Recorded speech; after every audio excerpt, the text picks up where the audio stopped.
but to narrate the fraudulent and illegal attempt I have adverted to. You should rather ask the name of the governess, the nature of the event which requires her appearance. Did no one go to Thornfield Hall, then? Did no one see Mr. Rochester? I suppose not. But they wrote to him? Of course. And what did he say? Who has his letters? Mr. Briggs intimates that the answer to his application was not from Mr. Rochester, but from a lady. It is signed Alice Fairfax. I felt cold and dismayed. My worst fears then were probably true. He had in all probability left England and rushed in reckless desperation to some former haunt on the continent. And what opiate for his severe sufferings, what object for his strong passions, had he sought there? I dared not answer the question. Oh, my poor master, once almost my husband, whom I had often called my dear Edward. He must have been a bad man, observed Mr. Rivers. You don't know him, don't pronounce an opinion upon him, I said, with warmth. Very well, he answered quietly, and indeed my head is otherwise occupied than with him. I have my tale to finish. Since you won't ask the governess's name, I must tell it of my own accord. Stay. I have it here. It is always more satisfactory to see important points written down, fairly committed to black and white. And the pocketbook was again deliberately produced, opened, sought through. From one of its compartments was extracted a shabby slip of paper, hastily torn off. I recognized in its texture and its stains of ultramarine, and lake, and vermilion, the ravished margin of the portrait cover. He got up, held it close to my eyes, and I read, traced in Indian ink, in my own handwriting, the words Jane Eyre, the work doubtless of some moment of abstraction. Briggs wrote to me of a Jane Eyre, he said. The advertisements demanded a Jane Eyre. I knew a Jane Elliot. I confess I had my suspicions, but it was only yesterday afternoon they were at once resolved into certainty. You own the name and renounce the alias? Yes, but where is Mr. Briggs? He perhaps knows more of Mr. Rochester than you do. Briggs is in London. I should doubt his knowing anything at all about Mr. Rochester. It is not in Mr. Rochester he is interested. Meantime, you forget essential points in pursuing trifles. You do not inquire why Mr. Briggs sought after you, what he wanted with you. Well, what did he want? Merely to tell you that your uncle, Mr. Eyre of Madeira, is dead, that he has left you all his property, and that you are now rich, merely that, nothing more. I. Rich? Yes, you, rich, quite an heiress. Silence succeeded. You must prove your identity, of course, resumed St. John presently, a step which will offer no difficulties. You can then enter on immediate possession. Your fortune is vested in the English funds. Briggs has the will and the necessary documents. Here was a new card turned up. It is a fine thing, reader, to be lifted in a moment from indigence to wealth, a very fine thing, but not a matter one can comprehend, or consequently enjoy, all at once.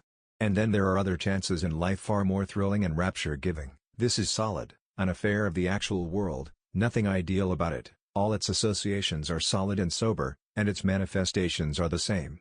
One does not jump, and spring, and shout hurrah. At hearing one has got a fortune, one begins to consider responsibilities, and to ponder business. On a base of steady satisfaction rise certain grave cares, and we contain ourselves, and brood over our bliss with a solemn brow.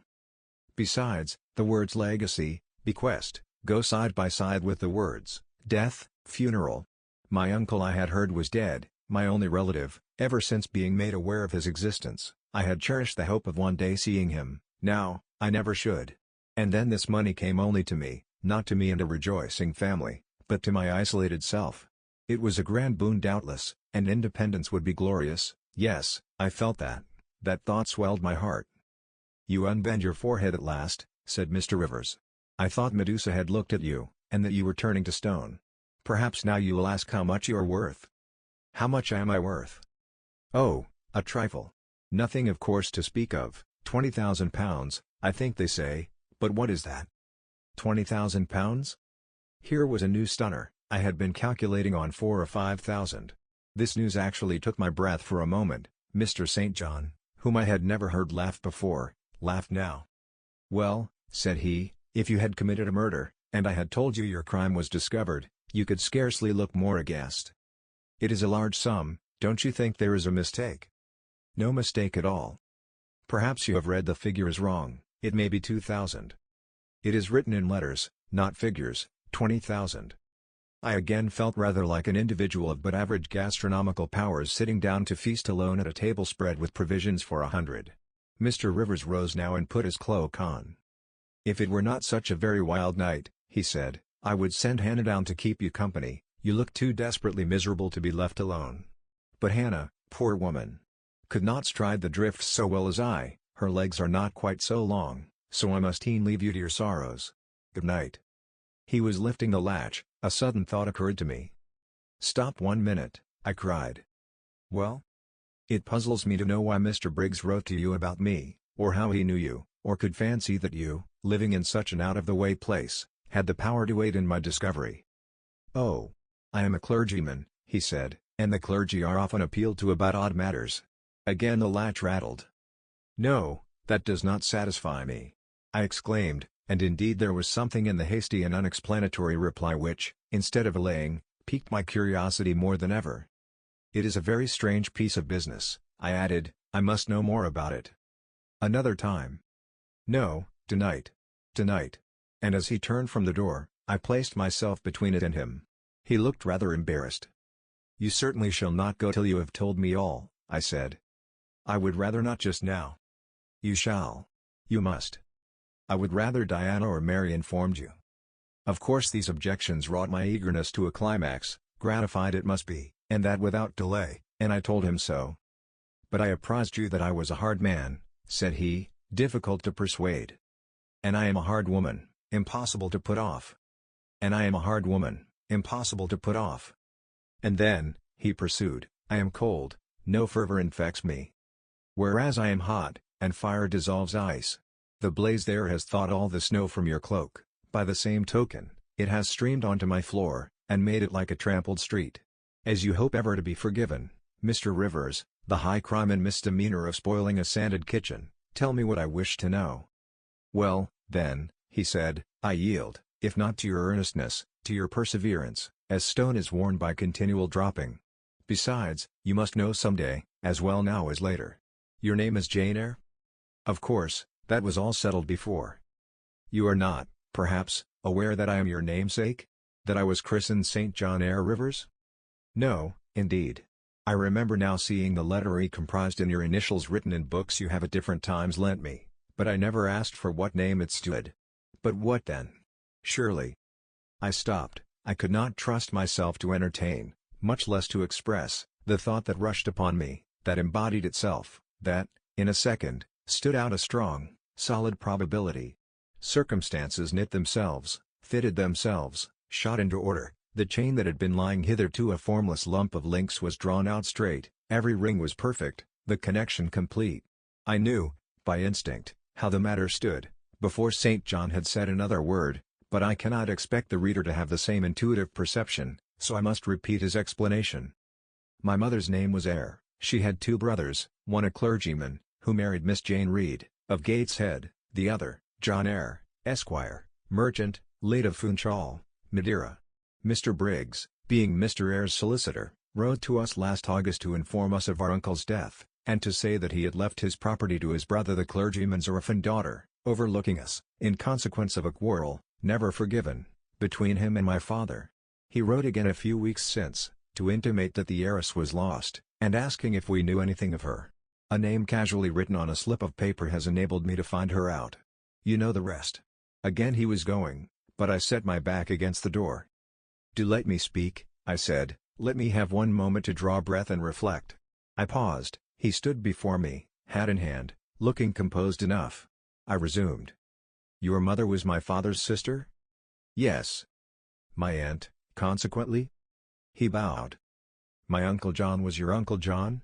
You, Diana, and Mary are his sister's children, as I am his brother's child?" "Undeniably."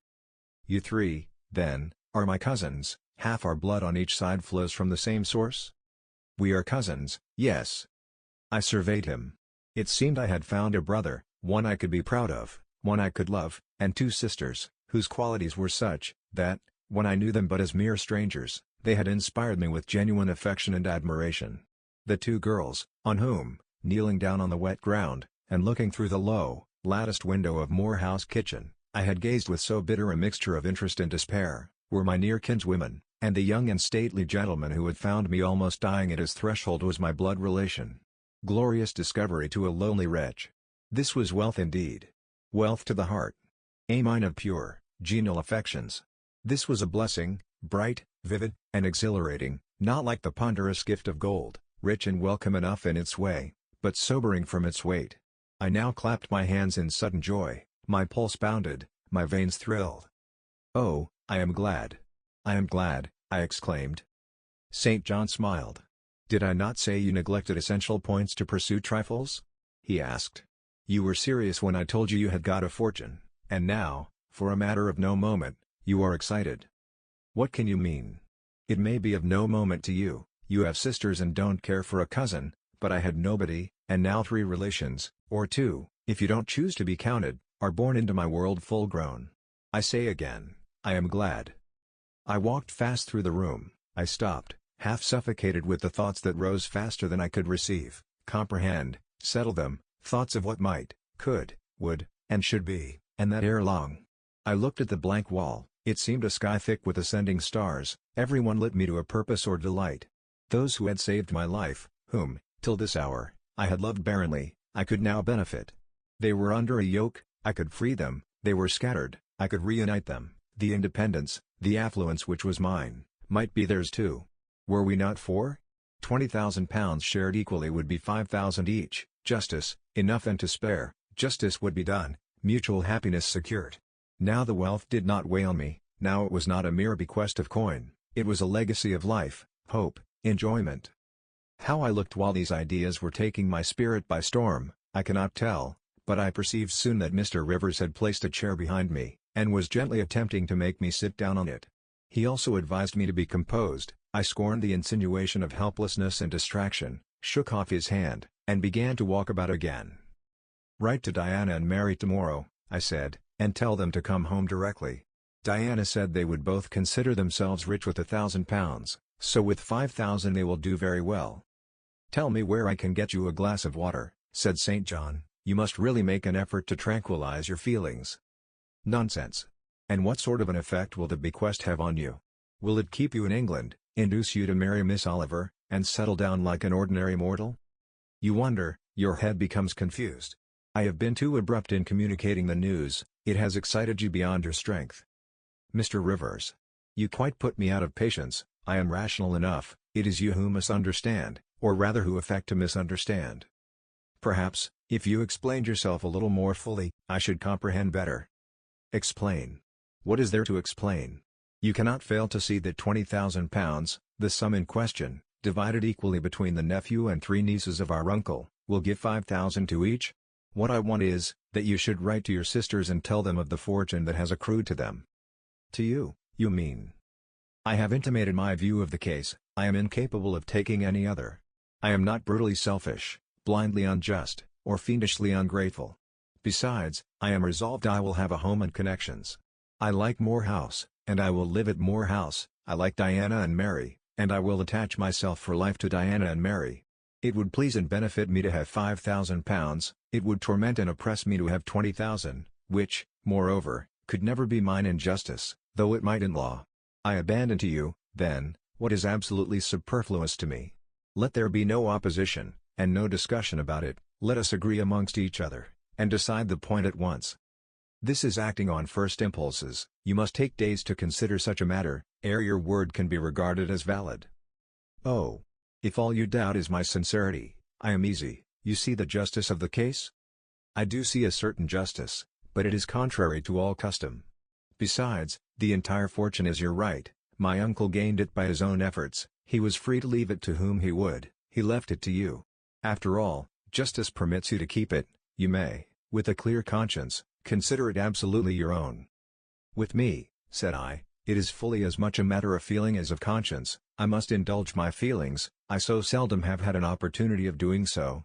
Were you to argue, object, and annoy me for a year, I could not forego the delicious pleasure of which I have caught a glimpse, that of repaying, in part, a mighty obligation, and winning to myself lifelong friends."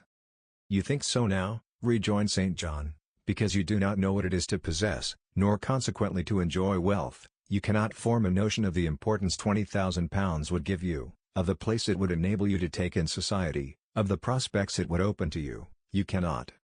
And you, I interrupted, cannot at all imagine the craving I have for fraternal and sisterly love. I never had a home, I never had brothers or sisters, I must and will have them now. You are not reluctant to admit me and own me, are you? Jane, I will be your brother, my sisters will be your sisters, without stipulating for this sacrifice of your just rights. Brother? Yes, at the distance of 1,000 leagues. Sisters? Yes, slaving amongst strangers. I, wealthy, gorged with gold I never earned and do not merit. You, penniless. Famous equality and fraternization. Close union. Intimate attachment. But, Jane, your aspirations after family ties and domestic happiness may be realized otherwise than by the means you contemplate. You may marry. Nonsense, again. Marry. I don't want to marry, and never shall marry. That is saying too much. Such hazardous affirmations are a proof of the excitement under which you labor. It is not saying too much. I know what I feel, and how averse are my inclinations to the bare thought of marriage. No one would take me for love, and I will not be regarded in the light of a mere money speculation. And I do not want a stranger, unsympathizing, alien, different from me. I want my kindred, those with whom I have full fellow feeling. Say again you will be my brother. When you uttered the words I was satisfied, happy. Repeat them, if you can, repeat them sincerely. I think I can. I know I have always loved my own sisters, and I know on what my affection for them is grounded, respect for their worth and admiration of their talents. You too have principle in mind, your tastes and habits resemble Diana's and Mary's, your presence is always agreeable to me, in your conversation I have already for some time found a salutary solace. I feel I can easily and naturally make room in my heart for you, as my third and youngest sister. Thank you, that contents me for tonight. Now you had better go, for if you stay longer, you will perhaps irritate me afresh by some mistrustful scruple. And the school, Miss Eyre? It must now be shut up, I suppose? No. I will retain my post of mistress till you get a substitute. He smiled approbation, we shook hands, and he took leave. I need not narrate in detail the further struggles I had, and arguments I used, to get matters regarding the legacy settled as I wished. My task was a very hard one, but, as I was absolutely resolved, as my cousins saw at length that my mind was really and immutably fixed on making a just division of the property, as they must in their own hearts have felt the equity of the intention, and must, besides, have been innately conscious that in my place they would have done precisely what I wished to do, they yielded at length so far as to consent to put the affair to arbitration. The judges chosen were Mr. Oliver and an able lawyer, both coincided in my opinion. I carried my point. The instruments of transfer were drawn out, St. John, Diana, Mary, and I, each became possessed of a competency. Chapter 34. It was near Christmas by the time all was settled, the season of general holiday approached. I now closed Morton School, taking care that the parting should not be barren on my side. Good fortune opens the hand as well as the heart wonderfully, and to give somewhat when we have largely received, is but to afford a vent to the unusual ebullition of the sensations. I had long felt with pleasure that many of my rustic scholars liked me, and when we parted, that consciousness was confirmed, they manifested their affection plainly and strongly. Deep was my gratification to find I had really a place in their unsophisticated hearts. I promised them that never a week should pass in future that I did not visit them, and give them an hour's teaching in their school. Mr. Rivers came up as, having seen the classes, now numbering 60 girls, file out before me, and lock the door, I stood with the key in my hand, exchanging a few words of special farewell with some half-dozen of my best scholars, as decent, respectable, modest, and well-informed young women as could be found in the ranks of the British peasantry. And that is saying a great deal, for after all, the British peasantry are the best taught, best mannered, most self-respecting of any in Europe. Since those days I have seen paysans and boyarinen, and the best of them seemed to me ignorant, coarse, and besotted, compared with my Morton girls. "Do you consider you have got your reward for a season of exertion?" asked Mr. Rivers, when they were gone. "Does not the consciousness of having done some real good in your day and generation give pleasure?" "Doubtless." "And you have only toiled a few months. Would not a life devoted to the task of regenerating your race be well spent?" "Yes," I said, "but I could not go on forever so. I want to enjoy my own faculties as well as to cultivate those of other people. I must enjoy them now. Don't recall either my mind or body to the school. I am out of it and disposed for full holiday." He looked grave. "What now? What sudden eagerness is this you evince? What are you going to do?" To be as active as I can. And first I must beg you to set Hannah at liberty, and get somebody else to wait on you. Do you want her? Yes, to go with me to Moor House. Diana and Mary will be at home in a week, and I want to have everything in order against their arrival. I understand. I thought you were for flying off on some excursion. It is better so. Hannah shall go with you. Tell her to be ready by tomorrow then, and here is the schoolroom key. I will give you the key of my cottage in the morning. He took it.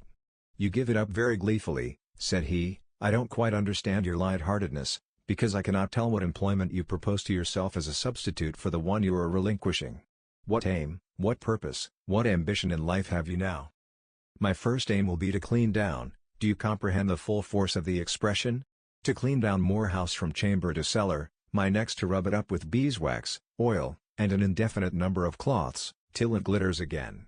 My third, to arrange every chair, table, bed, carpet, with mathematical precision. Afterwards I shall go near to ruin you in coals and peat to keep up good fires in every room, and lastly, the 2 days preceding that on which your sisters are expected will be devoted by Hannah and me to such a beating of eggs, sorting of currants, grating of spices, compounding of Christmas cakes, chopping up of materials for mince pies, and solemnizing of other culinary rites, as words can convey but an inadequate notion of to the uninitiated like you. My purpose, in short, is to have all things in an absolutely perfect state of readiness for Diana and Mary before next Thursday, and my ambition is to give them a beau ideal of a welcome when they come. St. John smiled slightly, still he was dissatisfied.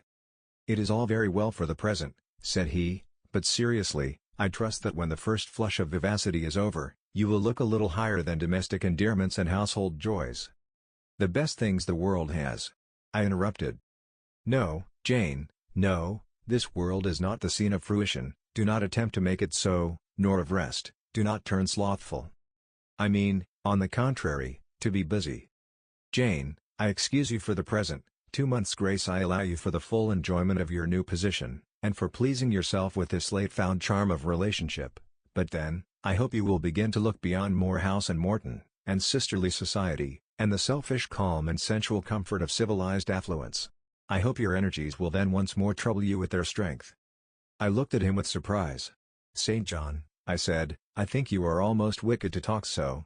I am disposed to be as content as a queen, and you try to stir me up to restlessness.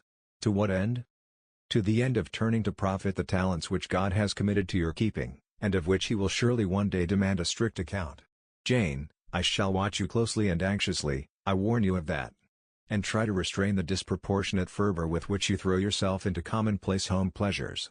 Don't cling so tenaciously to ties of the flesh, save your constancy and ardor for an adequate cause, forbear to waste them on trite transient objects.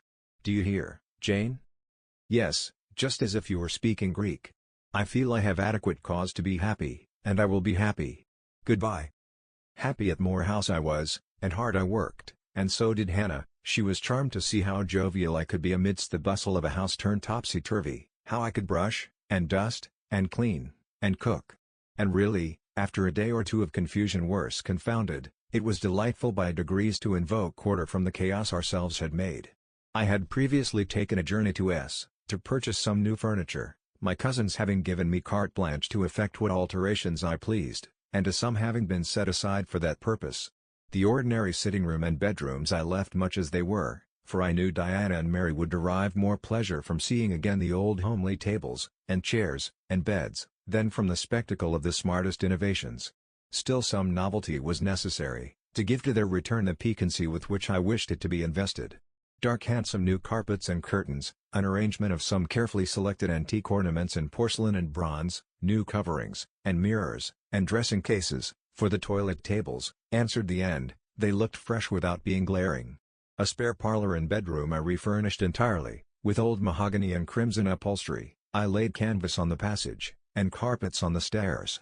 When all was finished, I thought Moor House as complete a model of bright modest snugness within, as it was, at this season, a specimen of wintry waste and desert dreariness without.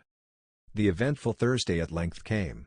They were expected about dark, and ere dusk fires were lit upstairs and below. The kitchen was in perfect trim, Hannah and I were dressed, and all was in readiness. St. John arrived first. I had entreated him to keep quite clear of the house till everything was arranged, and, indeed, The bare idea of the commotion, at once sordid and trivial, going on within its walls sufficed to scare him to estrangement. He found me in the kitchen, watching the progress of certain cakes for tea, then baking. Approaching the hearth, he asked if I was at last satisfied with housemaid's work. I answered by inviting him to accompany me on a general inspection of the result of my labors. With some difficulty, I got him to make the tour of the house. He just looked in at the doors I opened, and when he had wandered upstairs and downstairs, he said I must have gone through a great deal of fatigue and trouble to have effected such considerable changes in so short a time, but not a syllable did he utter indicating pleasure in the improved aspect of his abode. This silence damped me. I thought perhaps the alterations had disturbed some old associations he valued. I inquired whether this was the case, no doubt in a somewhat crestfallen tone. Not at all, he had, on the contrary, remarked that I had scrupulously respected every association. He feared, indeed, I must have bestowed more thought on the matter than it was worth. How many minutes, for instance, had I devoted to studying the arrangement of this very room? By the by, could I tell him where such a book was? I showed him the volume on the shelf. He took it down, and withdrawing to his accustomed window recess, he began to read it. Now, I did not like this, reader. St. John was a good man, but I began to feel he had spoken truth of himself when he said he was hard and cold. The humanities and amenities of life had no attraction for him, its peaceful enjoyments no charm. Literally, he lived only to aspire, after what was good and great, certainly, but still he would never rest, nor approve of others resting round him. As I looked at his lofty forehead, still and pale as a white stone, at his fine lineaments fixed in study, I comprehended all at once that he would hardly make a good husband, that it would be a trying thing to be his wife. I understood, as by inspiration, the nature of his love for Miss Oliver. I agreed with him that it was but a love of the senses. I comprehended how he should despise himself for the feverish influence it exercised over him, how he should wish to stifle and destroy it, how he should mistrust its ever conducting permanently to his happiness or hers. I saw he was of the material from which nature hews her heroes, Christian and pagan, her lawgivers, her statesmen, her conquerors, a steadfast bulwark for great interests to rest upon, but, at the fireside, too often a cold cumbrous column, gloomy and out of place. This parlor is not his sphere, I reflected. The Himalayan ridge or Kaffir bush, even the plague-cursed Guinea Coast swamp would suit him better. Well may he eschew the calm of domestic life, it is not his element, there his faculties stagnate, they cannot develop or appear to advantage. It is in scenes of strife and danger, where courage is proved, and energy exercised, and fortitude tasked, that he will speak and move, the leader and superior. A merry child would have the advantage of him on this hearth. He is right to choose a missionary's career, I see it now. "They are coming! They are coming!" cried Hannah, throwing open the parlor door. At the same moment old Carlo barked joyfully. Out I ran. It was now dark, but a rumbling of wheels was audible. Hannah soon had a lantern lit. The vehicle had stopped at the wicket, the driver opened the door, first one well-known form, then another, stepped out. In a minute I had my face under their bonnets, in contact first with Mary's soft cheek, then with Diana's flowing curls. They laughed, kissed me, then Hannah, patted Carlo, who was half wild with delight, asked eagerly if all was well, and being assured in the affirmative, hastened into the house. They were stiff with their long and jolting drive from Whitcross, and chilled with the frosty night air, but their pleasant countenances expanded to the cheerful firelight. While the driver and Hannah brought in the boxes, they demanded St. John. At this moment he advanced from the parlor. They both threw their arms round his neck at once. He gave each one quiet kiss, said in a low tone a few words of welcome, stood a while to be talked to, and then, intimating that he supposed they would soon rejoin him in the parlor, withdrew there as to a place of refuge. I had lit their candles to go upstairs, but Diana had first to give hospitable orders respecting the driver. This done, both followed me. They were delighted with the renovation and decorations of their rooms, with the new drapery, and fresh carpets, and rich tinted china vases. They expressed their gratification ungrudgingly. I had the pleasure of feeling that my arrangements met their wishes exactly, and that what I had done added a vivid charm to their joyous return home. Sweet was that evening. My cousins, full of exhilaration, were so eloquent in narrative and comment, that their fluency covered St. John's taciturnity. He was sincerely glad to see his sisters, but in their glow of fervor and flow of joy he could not sympathize. The event of the day, that is, the return of Diana and Mary, pleased him, but the accompaniments of that event, the glad tumult, the garrulous glee of reception irked him. I saw he wished the calmer morrow was come. In the very meridian of the night's enjoyment, about an hour after tea, a rap was heard at the door. Hannah entered with the intimation that a poor lad was come, at that unlikely time, to fetch Mr. Rivers to see his mother, who was drawing away. "Where does she live, Hannah?" "Clear up at Whitcross Brow, almost 4 miles off, and Moor and Moss all the way." "Tell him I will go." "I'm sure, sir, you had better not. It's the worst road to travel after dark that can be, there's no track at all over the bog. And then it is such a bitter night, the keenest wind you ever felt. You had better send word, sir, that you will be there in the morning." But he was already in the passage, putting on his cloak, and without one objection, one murmur, he departed. It was then 9 o'clock, he did not return till midnight. Starved and tired enough he was, but he looked happier than when he set out.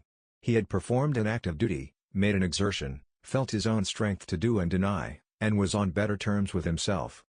I am afraid the whole of the ensuing week tried his patience. It was Christmas week, we took to no settled employment, but spent it in a sort of merry domestic dissipation. The air of the moors, the freedom of home, the dawn of prosperity, acted on Diana and Mary's spirits like some life-giving elixir. They were gay from morning till noon, and from noon till night. They could always talk, and their discourse, witty, pithy, original, had such charms for me, that I preferred listening to, and sharing in it, to doing anything else. St. John did not rebuke our vivacity, but he escaped from it. He was seldom in the house, his parish was large, the population scattered, and he found daily business in visiting the sick and poor in its different districts. One morning at breakfast, Diana, after looking a little pensive for some minutes, asked him, if his plans were yet unchanged. "Unchanged and unchangeable," was the reply. And he proceeded to inform us that his departure from England was now definitively fixed for the ensuing year. "And Rosamond Oliver?" suggested Mary, the words seeming to escape her lips involuntarily, for no sooner had she uttered them, than she made a gesture as if wishing to recall them.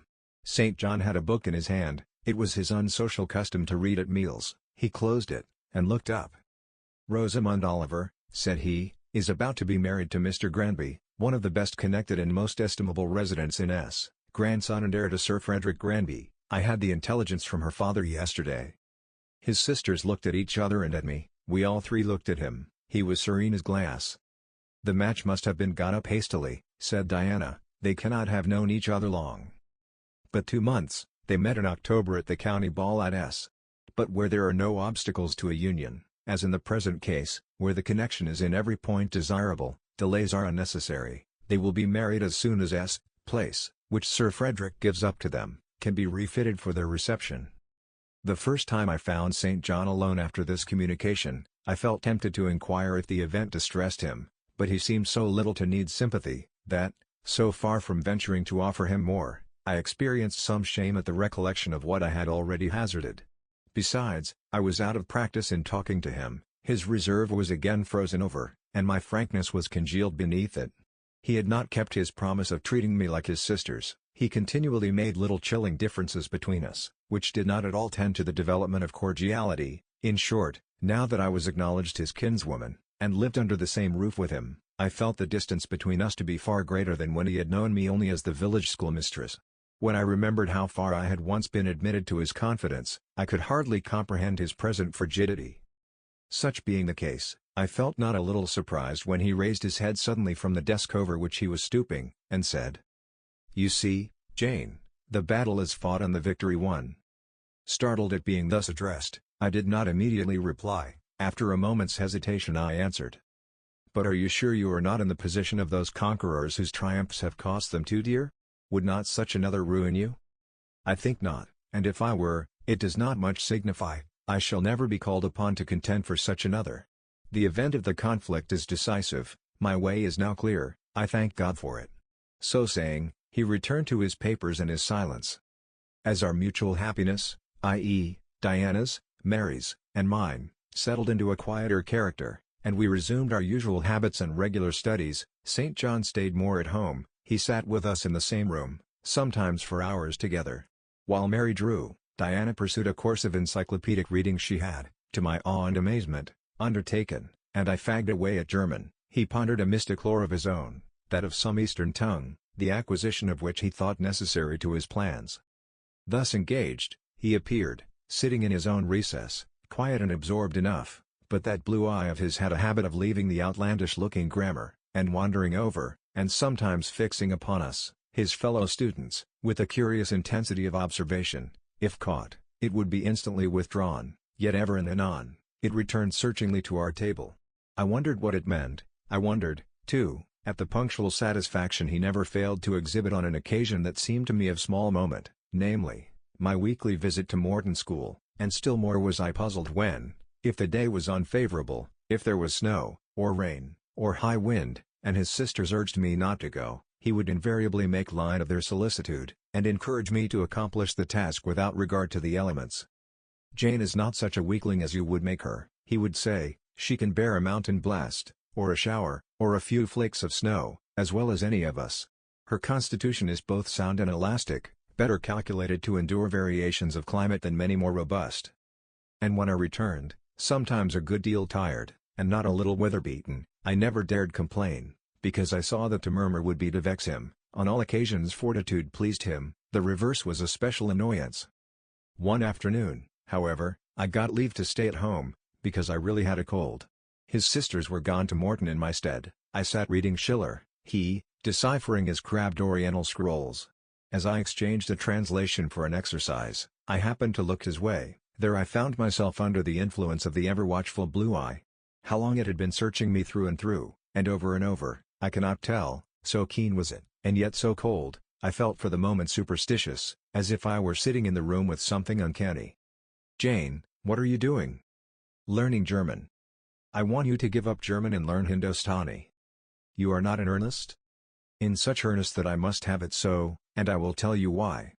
He then went on to explain that Hindustani was the language he was himself at present studying, that, as he advanced, he was apt to forget the commencement, that it would assist him greatly to have a pupil with whom he might again and again go over the elements, and so fix them thoroughly in his mind, that his choice had hovered for some time between me and his sisters, but that he had fixed on me because he saw I could sit at a task the longest of the three.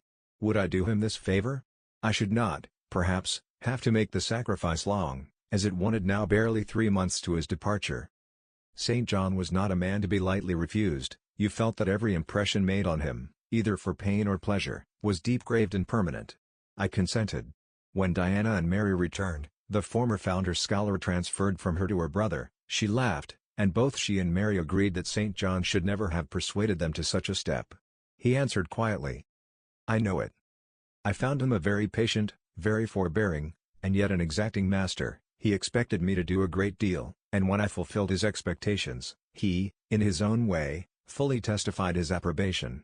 By degrees, he acquired a certain influence over me that took away my liberty of mind. His praise and notice were more restraining than his indifference. I could no longer talk or laugh freely when he was by, because a tiresomely importunate instinct reminded me that vivacity, at least in me, was distasteful to him. I was so fully aware that only serious moods and occupations were acceptable, that in his presence every effort to sustain or follow any other became vain. I fell under a freezing spell. When he said go, I went, come, I came, do this, I did it. But I did not love my servitude. I wished, many a time, he had continued to neglect me. One evening when, at bedtime, his sisters and I stood round him, bidding him good night, he kissed each of them, as was his custom, and, as was equally his custom, he gave me his hand. Diana, who chanced to be in a frolicsome humor, she was not painfully controlled by his will, for hers, in another way, was as strong, exclaimed, "St. John! You used to call Jane your third sister, but you don't treat her as such, you should kiss her too." She pushed me towards him. I thought Diana very provoking, and felt uncomfortably confused, and while I was thus thinking and feeling, St. John bent his head, his Greek face was brought to a level with mine, his eyes questioned my eyes piercingly, he kissed me. There are no such things as marble kisses or ice kisses, or I should say my ecclesiastical cousin's salute belonged to one of these classes, but there may be experiment kisses, and his was an experiment kiss. When given, he viewed me to learn the result. It was not striking. I am sure I did not blush, perhaps I might have turned a little pale, for I felt as if this kiss were a seal affixed to my fetters. He never omitted the ceremony afterwards, and the gravity and quiescence with which I underwent it, seemed to invest it for him with a certain charm. As for me, I daily wished more to please him, but to do so, I felt daily more and more that I must disown half my nature, stifle half my faculties, wrest my tastes from their original bent, force myself to the adoption of pursuits for which I had no natural vocation.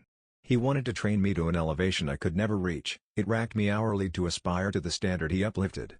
The thing was as impossible as to mold my irregular features to his correct and classic pattern, to give to my changeable green eyes the sea blue tint and solemn luster of his own.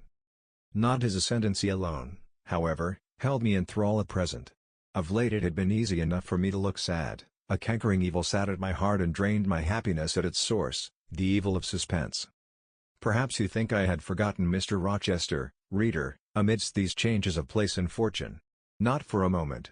His idea was still with me, because it was not a vapor sunshine could disperse, nor a sand-traced effigy storms could wash away. It was a name graven on a tablet, fated to last as long as the marble it inscribed.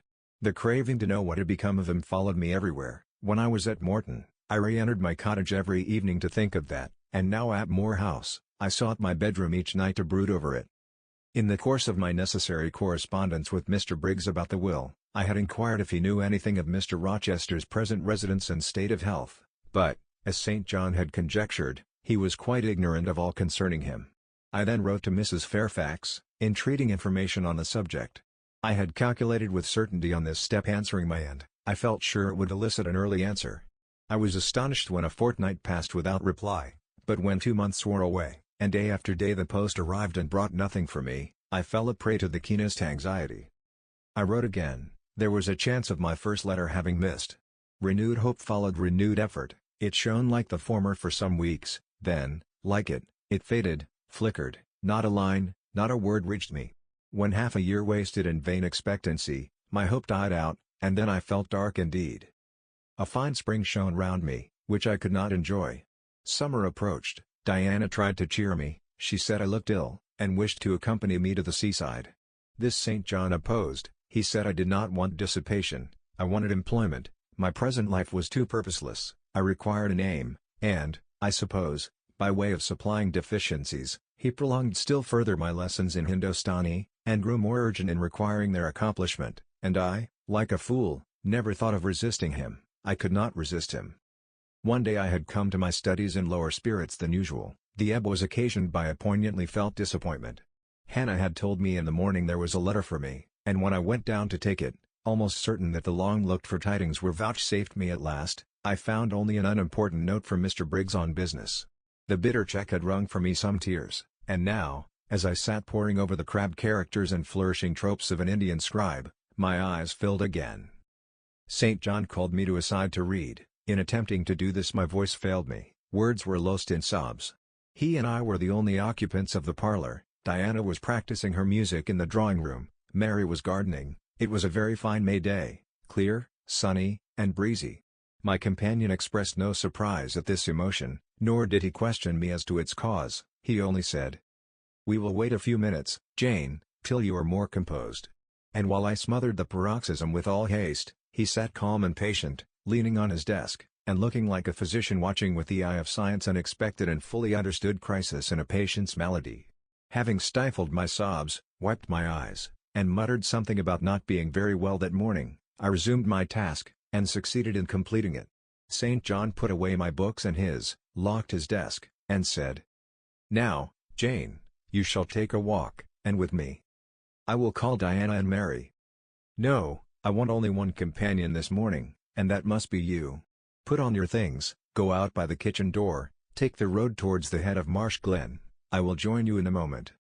I know no medium, I never in my life have known any medium in my dealings with positive, hard characters, antagonistic to my own, between absolute submission and determined revolt. I have always faithfully observed the one, up to the very moment of bursting, sometimes with volcanic vehemence, into the other, and as neither present circumstances warranted, nor my present mood inclined me to mutiny, I observed careful obedience to St. John's directions, and in 10 minutes I was treading the wild track of the glen, side by side with him.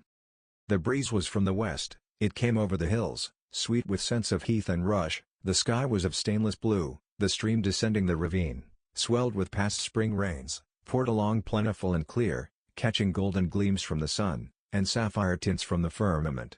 As we advanced and left the track, we trod a soft turf, mossy fine and emerald green, minutely enameled with a tiny white flower, and spangled with a star-like yellow blossom. The hills, meantime, shut us quite in, for the glen, towards its head, wound to their very core. "Let us rest here," said St. John, as we reached the first stragglers of a battalion of rocks, guarding a sort of pass, beyond which the beck rushed down a waterfall, and where, still a little farther, the mountain shook off turf and flower, had only heath for raiment and crag for gem, where it exaggerated the wild to the savage, and exchanged the fresh for the frowning, where it guarded the forlorn hope of solitude, and a last refuge for silence. I took a seat. St. John stood near me. He looked up the pass and down the hollow, his glance wandered away with the stream, and returned to traverse the unclouded heaven which colored it. He removed his hat, let the breeze stir his hair and kiss his brow. He seemed in communion with the genius of the haunt, with his eye he bade farewell to something. "And I shall see it again," he said aloud, "in dreams when I sleep by the Ganges, and again in a more remote hour, when another slumber overcomes me, on the shore of a darker stream." Strange words of a strange love. An austere patriot's passion for his fatherland. He sat down. For half an hour we never spoke, neither he to me nor I to him. That interval passed, he recommenced. "Jane, I go in 6 weeks. I have taken my berth in an East Indiaman which sails on the 20th of June. God will protect you, for you have undertaken his work," I answered. "Yes," said he, "there is my glory and joy. I am the servant of an infallible master. I am not going out under human guidance, subject to the defective laws and erring control of my feeble fellow worms. My king, my lawgiver, my captain, is the all-perfect. It seems strange to me that all round me do not burn to enlist under the same banner, to join in the same enterprise. All have not your powers, and it would be folly for the feeble to wish to march with the strong. I do not speak to the feeble, or think of them, I address only such as are worthy of the work, and competent to accomplish it. Those are few in number, and difficult to discover. You say truly, but when found, it is right to stir them up, to urge and exhort them to the effort, to show them what their gifts are, and why they were given, to speak heaven's message in their ear, to offer them, direct from God, a place in the ranks of his chosen. If they are really qualified for the task, will not their own hearts be the first to inform them of it? I felt as if an awful charm was framing round and gathering over me. I trembled to hear some fatal word spoken which would at once declare and rivet the spell. "And what does your heart say?" demanded St. John. "My heart is mute, my heart is mute," I answered, struck and thrilled. "Then I must speak for it," continued the deep, relentless voice. "Jane, come with me to India, come as my helpmeet and fellow-laborer." The glen and sky spun round, the hills heaved. It was as if I had heard a summons from heaven, as if a visionary messenger, like him of Macedonia, had announced, "Come over and help us." But I was no apostle, I could not behold the herald, I could not receive his call. "Oh, St. John," I cried, "have some mercy." I appealed to one who, in the discharge of what he believed his duty, knew neither mercy nor remorse. He continued, "God and nature intended you for a missionary's wife. It is not personal, but mental endowments they have given you. You are formed for labor, not for love.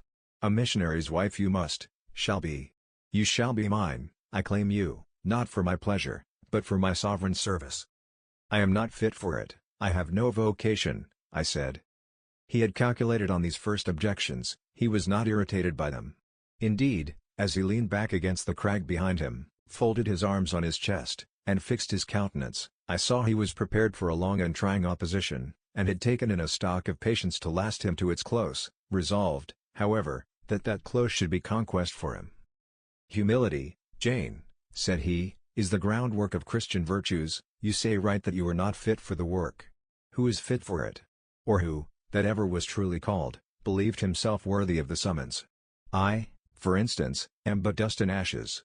With St. Paul, I acknowledge myself the chiefest of sinners, but I do not suffer this sense of my personal vileness to daunt me. I know my leader, that he is just as well as mighty, and while he has chosen a feeble instrument to perform a great task, he will, from the boundless stores of his providence, supply the inadequacy of the means to the end. Think like me, Jane, trust like me. It is the rock of ages I ask you to lean on, do not doubt but it will bear the weight of your human weakness. I do not understand a missionary life, I have never studied missionary labors. There I, humble as I am, can give you the aid you want, I can set you your task from hour to hour, stand by you always, help you from moment to moment. This I could do in the beginning, soon, for I know your powers, you would be as strong and apt as myself, and would not require my help. But my powers, where are they for this undertaking? I do not feel them. Nothing speaks or stirs in me while you talk. I am sensible of no light kindling, no life quickening, no voice counseling or cheering. Oh, I wish I could make you see how much my mind is at this moment like a railless dungeon, with one shrinking fear fettered in its depths, the fear of being persuaded by you to attempt what I cannot accomplish. I have an answer for you, hear it. I have watched you ever since we first met, I have made you my study for 10 months. I have proved you in that time by sundry tests, and what have I seen and elicited? In the village school I found you could perform well, punctually, uprightly, labor uncongenial to your habits and inclinations. I saw you could perform it with capacity and tact, you could win while you controlled. In the calm with which you learned you had become suddenly rich, I read a mind clear of the vice of Demas, lucre had no undue power over you. In the resolute readiness with which you cut your wealth into 4 shares, keeping but one to yourself, and relinquishing the 3 others to the claim of abstract justice, I recognized a soul that reveled in the flame and excitement of sacrifice. In the tractability with which, at my wish, you forsook a study in which you were interested, and adopted another because it interested me, in the untiring assiduity with which you have since persevered in it, in the unflagging energy and unshaken temper with which you have met its difficulties, I acknowledge the complement of the qualities I seek. Jane, you are docile, diligent, disinterested, faithful, constant, and courageous, very gentle, and very heroic. Cease to mistrust yourself, I can trust you unreservedly. As a conductress of Indian schools, and a helper amongst Indian women, your assistance will be to me invaluable. My iron shroud contracted round me, persuasion advanced with slow sure step. Shut my eyes as I would, these last words of his succeeded in making the way, which had seemed blocked up, comparatively clear. My work, which had appeared so vague, so hopelessly diffuse, condensed itself as he proceeded, and assumed a definite form under his shaping hand. He waited for an answer. I demanded a quarter of an hour to think, before I again hazarded a reply. Very willingly, he rejoined, and rising, he strode a little distance up the pass, threw himself down on a swell of heath, and there lay still. He threw himself down on a swell of heath, and there lay still. I can do what he wants me to do, I am forced to see and acknowledge that, I meditated, that is, if life be spared me. But I feel mine is not the existence to be long protracted under an Indian sun. What then? He does not care for that. When my time came to die, he would resign me, in all serenity and sanctity, to the God who gave me. The case is very plain before me. In leaving England, I should leave a loved but empty land. Mr. Rochester is not there, and if he were, what can that ever be to me? My business is to live without him now, nothing so absurd, so weak as to drag on from day to day, as if I were waiting some impossible change in circumstances, which might reunite me to him. Of course, as St. John once said, I must seek another interest in life to replace the one lost. Is not the occupation he now offers me truly the most glorious man can adopt or God assign? Is it not, by its noble cares and sublime results, the one best calculated to fill the void left by uptorn affections and demolished hopes? I believe I must say, yes, and yet I shudder. Alas! If I join St. John, I abandon half myself. If I go to India, I go to premature death. And how will the interval between leaving England for India, and India for the grave, be filled? Oh, I know well. That, too, is very clear to my vision. By straining to satisfy St. John till my sinews ache, I shall satisfy him, to the finest central point and farthest outward circle of his expectations. If I do go with him, if I do make the sacrifice he urges, I will make it absolutely, I will throw all on the altar, heart, vitals, the entire victim. He will never love me, but he shall approve me. I will show him energies he has not yet seen, resources he has never suspected. Yes, I can work as hard as he can, and with as little grudging consent, then, to his demand as possible, but for one item, one dreadful item. It is, that he asks me to be his wife, and has no more of a husband's heart for me than that frowning giant of the rock, down which the stream is foaming in yonder gorge. He prizes me as a soldier would a good weapon, and that is all. Unmarried to him, this would never grieve me, but can I let him complete his calculations, coolly put into practice his plans, go through the wedding ceremony? Can I receive from him the bridal ring, endure all the forms of love, which I doubt not he would scrupulously observe, and know that the spirit was quite absent? Can I bear the consciousness that every endearment he bestows is a sacrifice made on principle? No, such a martyrdom would be monstrous. I will never undergo it. As his sister, I might accompany him, not as his wife, I will tell him so. I looked towards the knoll, there he lay, still as a prostrate column, his face turned to me, his eye beaming watchful and keen. He started to his feet and approached me. "I am ready to go to India, if I may go free." "Your answer requires a commentary," he said. "It is not clear. You have hitherto been my adopted brother, I, your adopted sister. Let us continue as such. You and I had better not marry." He shook his head. "Adopted fraternity will not do in this case. If you were my real sister it would be different. I should take you, and seek no wife. But as it is, either our union must be consecrated and sealed by marriage, or it cannot exist. Practical obstacles oppose themselves to any other plan. Do you not see it, Jane? Consider a moment, your strong sense will guide you." I did consider, and still my sense, such as it was, directed me only to the fact that we did not love each other as man and wife should, and therefore it inferred we ought not to marry. I said so. "St. John," I returned, "I regard you as a brother, you, me as a sister, so let us continue." We cannot," he answered, with short, sharp determination. "It would not do. You have said you will go with me to India, remember, you have said that." "Conditionally." Well. To the main point, the departure with me from England, the cooperation with me in my future labors, you do not object. You have already as good as put your hand to the plough, you are too consistent to withdraw it. You have but one end to keep in view, how the work you have undertaken can best be done. Simplify your complicated interests, feelings, thoughts, wishes, aims, merge all considerations in one purpose, that of fulfilling with effect, with power, the mission of your great master. To do so, you must have a coadjutor, not a brother, that is a loose tie, but a husband. I, too, do not want a sister might any day be taken from me. I want a wife, the sole helpmeet I can influence sufficiently in life, and retain absolutely till death. I shuddered as he spoke. I felt his influence in my marrow, his hold on my limbs. "Seek one elsewhere than in me, St. John, seek one fitted to you." "One fitted to my purpose, you mean, fitted to my vocation." Again I tell you it is not the insignificant private individual, the mere man, with the man's selfish senses, I wish to mate, it is the missionary. And I will give the missionary my energies, it is all he wants, but not myself, that would be only adding the husk and shell to the kernel. For them he has no use, I retain them. You cannot, you ought not. Do you think God will be satisfied with half an oblation? Will he accept a mutilated sacrifice? It is the cause of God I advocate. It is under his standard I enlist you. I cannot accept on his behalf a divided allegiance, it must be entire. "Oh! I will give my heart to God," I said. "You do not want it." I will not swear, reader, that there was not something of repressed sarcasm both in the tone in which I uttered this sentence, and in the feeling that accompanied it. I had silently feared St. John till now, because I had not understood him. He had held me in awe, because he had held me in doubt.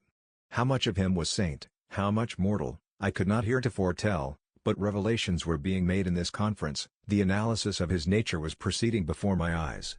I saw his fallibilities, I comprehended them. I understood that, sitting there where I did, on the bank of heath, and with that handsome form before me, I sat at the feet of a man, erring as I. The veil fell from his hardness and despotism.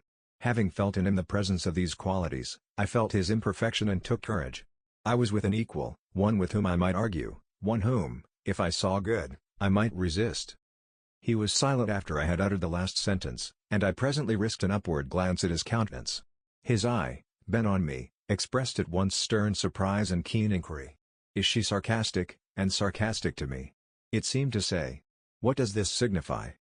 "Do not let us forget that this is a solemn matter," he said ere long, "one of which we may neither think nor talk lightly without sin.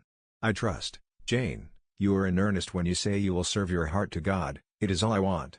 Once wrench your heart from man, and fix it on your Maker, the advancement of that Maker's spiritual kingdom on earth will be your chief delight and endeavor. You will be ready to do at once whatever furthers that end. You will see what impetus would be given to your efforts and mine by our physical and mental union in marriage, the only union that gives a character of permanent conformity to the destinies and designs of human beings, and, passing over all minor caprices, all trivial difficulties and delicacies of feeling, all scruple about the degree, kind, strength or tenderness of mere personal inclination, you will hasten to enter into that union at once. "Shall I?" I said briefly, and I looked at his features, beautiful in their harmony, but strangely formidable in their still severity, at his brow, commanding but not open, at his eyes, bright and deep and searching, but never soft, at his tall imposing figure, and fancied myself an idea his wife. Oh! It would never do. As his curate, his comrade, all would be right. I would cross oceans with him in that capacity, toil under eastern suns, in Asian deserts with him in that office, admire and emulate his courage and devotion and vigor, accommodate quietly to his masterhood, smile undisturbed at his ineradicable ambition, discriminate the Christian from the man, profoundly esteem the one, and freely forgive the other. I should suffer often, no doubt, attached to him only in this capacity. My body would be under rather a stringent yoke, but my heart and mind would be free. I should still have my unblinded self to turn to, my natural unenslaved feelings with which to communicate in moments of loneliness. There would be recesses in my mind which would be only mine, to which he never came, and sentiments growing there fresh and sheltered which his austerity could never blight, nor his measured warrior march trample down, but as his wife, at his side always, and always restrained, and always checked, forced to keep the fire of my nature continually low, to compel it to burn inwardly and never utter a cry, though the imprisoned flame consumed vital after vital. This would be unendurable. "St. John," I exclaimed, when I had got so far in my meditation. "Well?" he answered icily. "I repeat, I freely consent to go with you as your fellow missionary, but not as your wife. I cannot marry you and become part of you." "A part of me you must become," he answered steadily, "otherwise the whole bargain is void. How can I, a man not yet 30, take out with me to India a girl of 19, unless she be married to me? How can we be forever together, sometimes in solitudes, sometimes amidst savage tribes, and unwed?" "Very well," I said shortly, "under the circumstances, quite as well as if I were either your real sister, or a man and a clergyman like yourself. It is known that you are not my sister. I cannot introduce you as such. To attempt it would be to fasten injurious suspicions on us both. And for the rest, though you have a man's vigorous brain, you have a woman's heart and, it would not do." "It would do," I affirmed with some disdain, "perfectly well. I have a woman's heart, but not where you are concerned. For you I have only a comrade's constancy, a fellow soldier's frankness, fidelity, fraternity, if you like, a neophyte's respect and submission to his hierophant, nothing more. Don't fear."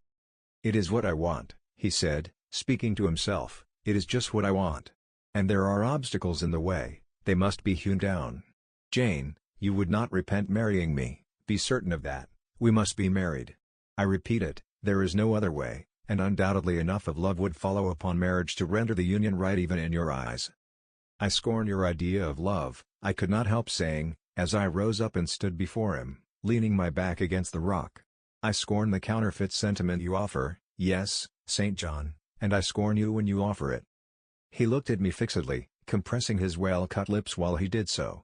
Whether he was incensed or surprised, or what, it was not easy to tell. He could command his countenance thoroughly. "I scarcely expected to hear that expression from you," he said. "I think I have done and uttered nothing to deserve scorn." I was touched by his gentle tone, and overawed by his high, calm mien. "Forgive me the words, St. John, but it is your own fault that I have been roused to speak so unguardedly. You have introduced a topic on which our natures are at variance, a topic we should never discuss. The very name of love is an apple of discord between us. If the reality were required, what should we do? How should we feel? My dear cousin, abandon your scheme of marriage, forget it." "No," said he, "it is a long-cherished scheme, and the only one which can secure my great end, but I shall urge you no further at present. Tomorrow, I leave home for Cambridge. I have many friends there to whom I should wish to say farewell. I shall be absent a fortnight. Take that space of time to consider my offer, and do not forget that if you reject it, it is not me you deny, but God. Through my means, He opens to you a noble career. As my wife only can you enter upon it. Refuse to be my wife, and you limit yourself forever to a track of selfish ease and barren obscurity. Tremble lest in the case you should be numbered with those who have denied the faith, and are worse than infidels." He had done. Turning from me, he once more looked to river, looked to hill. But this time his feelings were all pent in his heart. I was not worthy to hear them uttered. As I walked by his side homeward, I read well in his iron silence all he felt towards me, the disappointment of an austere and despotic nature, which has met resistance where it expected submission, the disapprobation of a cool, inflexible judgment, which has detected in another feelings and views in which it has no power to sympathize. In short, as a man, he would have wished to coerce me into obedience. It was only as a sincere Christian he bore so patiently with my perversity, and allowed so long a space for reflection and repentance. That night, After he had kissed his sisters, he thought proper to forget even to shake hands with me, but left the room in silence. I, too, though I had no love, had much friendship for him, was hurt by the marked omission, so much hurt that tears started to my eyes. "I see you and St. John have been quarrelling, Jane," said Diana, "during your walk on the moor. But go after him, he is now lingering in the passage expecting you, he will make it up." I have not much pride under such circumstances, I would always rather be happy than dignified, and I ran after him. He stood at the foot of the stairs. "Good night, St. John," said I. "Good night, Jane," he replied calmly. "Then shake hands," I added. What a cold, loose touch he impressed on my fingers. He was deeply displeased by what had occurred that day. Cordiality would not warm, nor tears move him. No happy reconciliation was to be had with him, no cheering smile or generous word, but still the Christian was patient and placid, and when I asked him if he forgave me, he answered that he was not in the habit of cherishing the remembrance of vexation, that he had nothing to forgive, not having been offended. And with that answer he left me. I would much rather he had knocked me down. Chapter 35. He did not leave for Cambridge the next day, as he had said he would. He deferred his departure a whole week, and during that time he made me feel what severe punishment a good yet stern, a conscientious yet implacable man can inflict on one who has offended him. Without one overt act of hostility, one upbraiding word, he contrived to impress me momently with the conviction that I was put beyond the pale of his favor. Not that St. John harbored a spirit of unchristian vindictiveness, not that he would have injured a hair of my head, if it had been fully in his power to do so. Both by nature and principle, he was superior to the mean gratification of vengeance. He had forgiven me for saying I scorned him and his love, but he had not forgotten the words, and as long as he and I lived he never would forget them. I saw by his look, when he turned to me, that they were always written on the air between me and him. Whenever I spoke, they sounded in my voice to his ear, and their echo toned every answer he gave me. He did not abstain from conversing with me, he even called me as usual each morning to join him at his desk, and I fear the corrupt man within him had a pleasure unimparted to, and unshared by, the pure Christian, in evincing with what skill he could, while acting and speaking apparently just as usual, extract from every deed and every phrase the spirit of interest and approval which had formerly communicated a certain austere charm to his language and manner. To me, he was in reality become no longer flesh, but marble. His eye was a cold, bright, blue gem, his tongue a speaking instrument, nothing more. All this was torture to me, refined, lingering torture.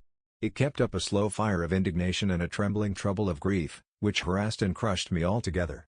I felt how, if I were his wife, this good man, pure as the deep sunless source, could soon kill me, without drawing from my veins a single drop of blood, or receiving on his own crystal conscience the faintest stain of crime. Especially I felt this when I made any attempt to propitiate him. No ruth met my ruth.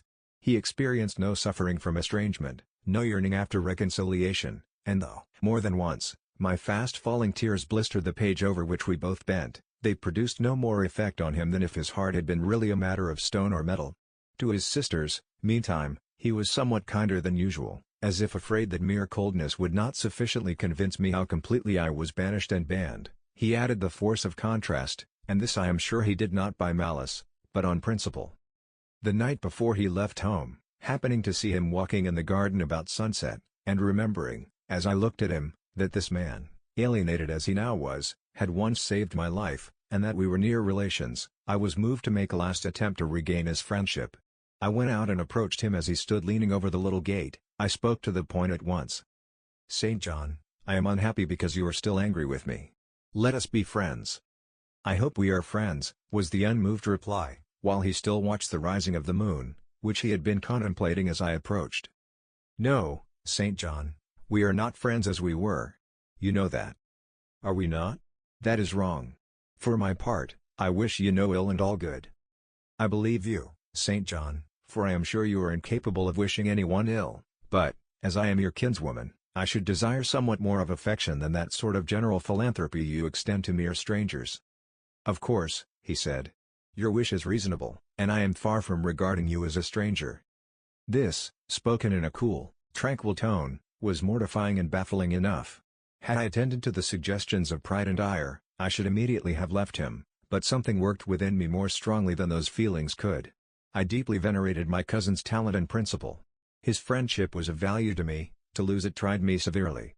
I would not so soon relinquish the attempt to reconquer it. Must we part in this way, St. John? And when you go to India, will you leave me so, without a kinder word than you have yet spoken? He now turned quite from the moon and faced me. When I go to India, Jane, will I leave you? What? Do you not go to India? You said I could not unless I married you. And you will not marry me. You adhere to that resolution? Reader, do you know, as I do, what terror those cold people can put into the ice of their questions? How much of the fall of the avalanche is in their anger? Of the breaking up of the frozen sea in their displeasure? No. St. John, I will not marry you. I adhere to my resolution. The avalanche had shaken and slid a little forward, but it did not yet crash down. Once more, why this refusal? He asked.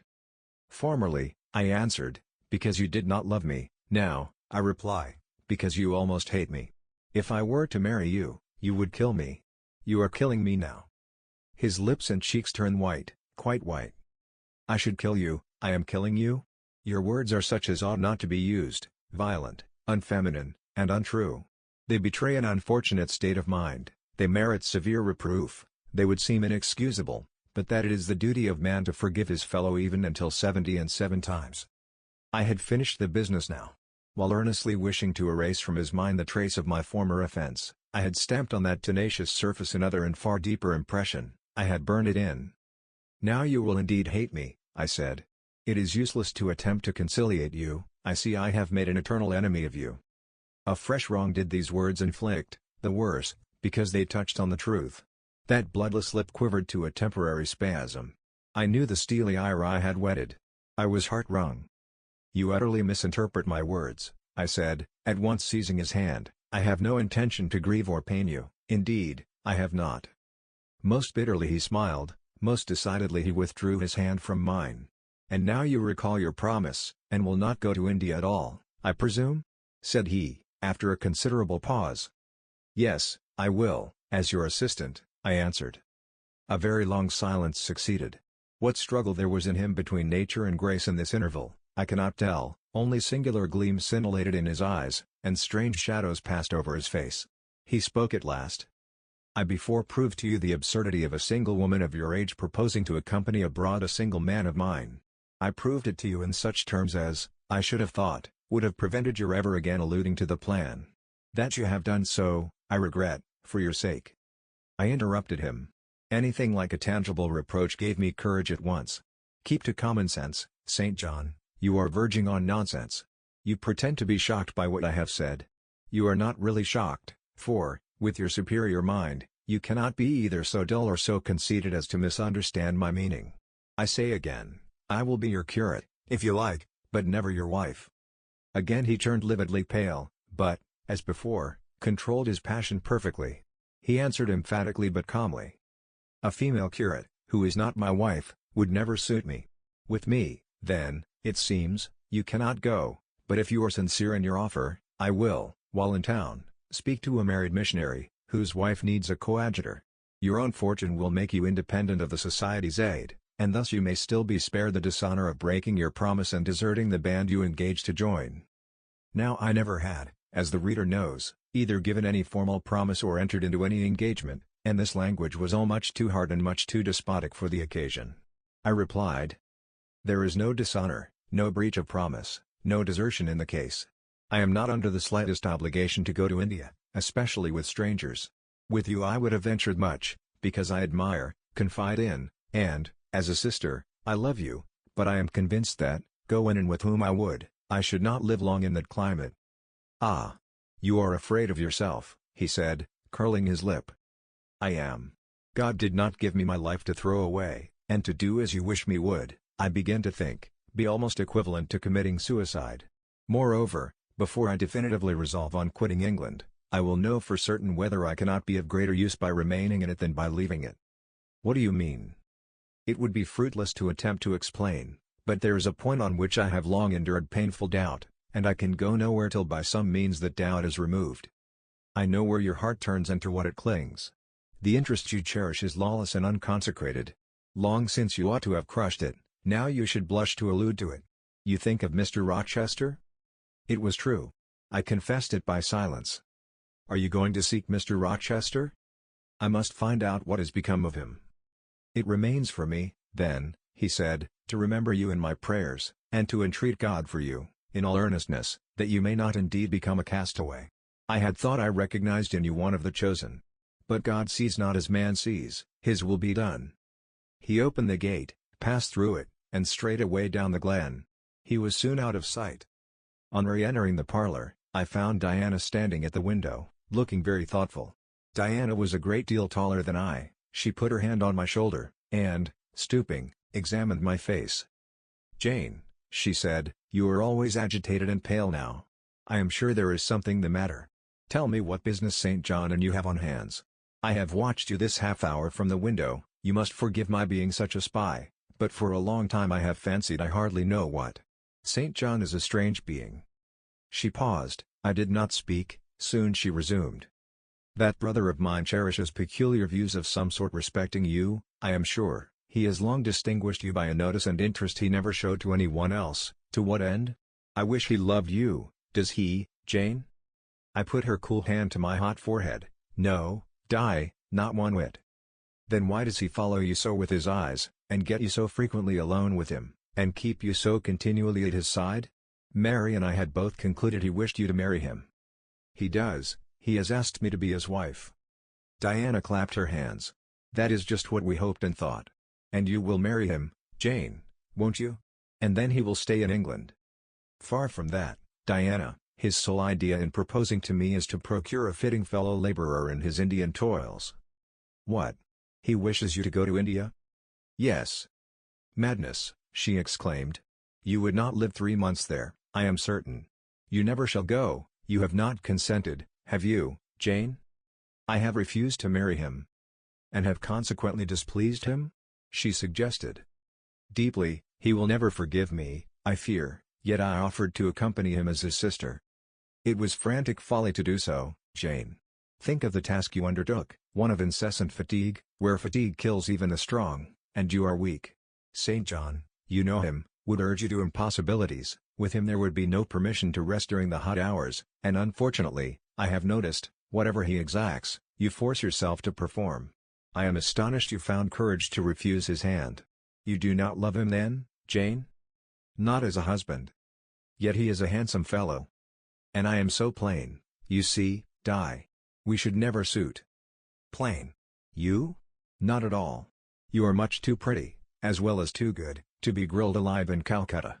And again she earnestly conjured me to give up all thoughts of going out with her brother. "I must indeed," I said, for when just now I repeated the offer of serving him for a deacon, he expressed himself shocked at my want of decency. He seemed to think I had committed an impropriety in proposing to accompany him unmarried, as if I had not from the first hoped to find in him a brother, and habitually regarded him as such. "What makes you say he does not love you, Jane?" "You should hear himself on the subject. He has again and again explained that it is not himself, but his office he wishes to mate. He has told me I am formed for labor, not for love, which is true, no doubt. But, in my opinion, if I am not formed for love, it follows that I am not formed for marriage. Would it not be strange, Di, to be chained for life to a man who regarded one but as a useful tool? Insupportable, unnatural, out of the question. And then, I continued, though I have only sisterly affection for him now, yet, if forced to be his wife, I can imagine the possibility of conceiving an inevitable, strange, torturing kind of love for him, because he is so talented, and there is often a certain heroic grandeur in his look, manner, and conversation. In that case, my lot would become unspeakably wretched. He would not want me to love him, and if I showed the feeling, he would make me sensible that it was a superfluity, unrequired by him, unbecoming in me. I know he would." "And yet St. John is a good man," said Diana.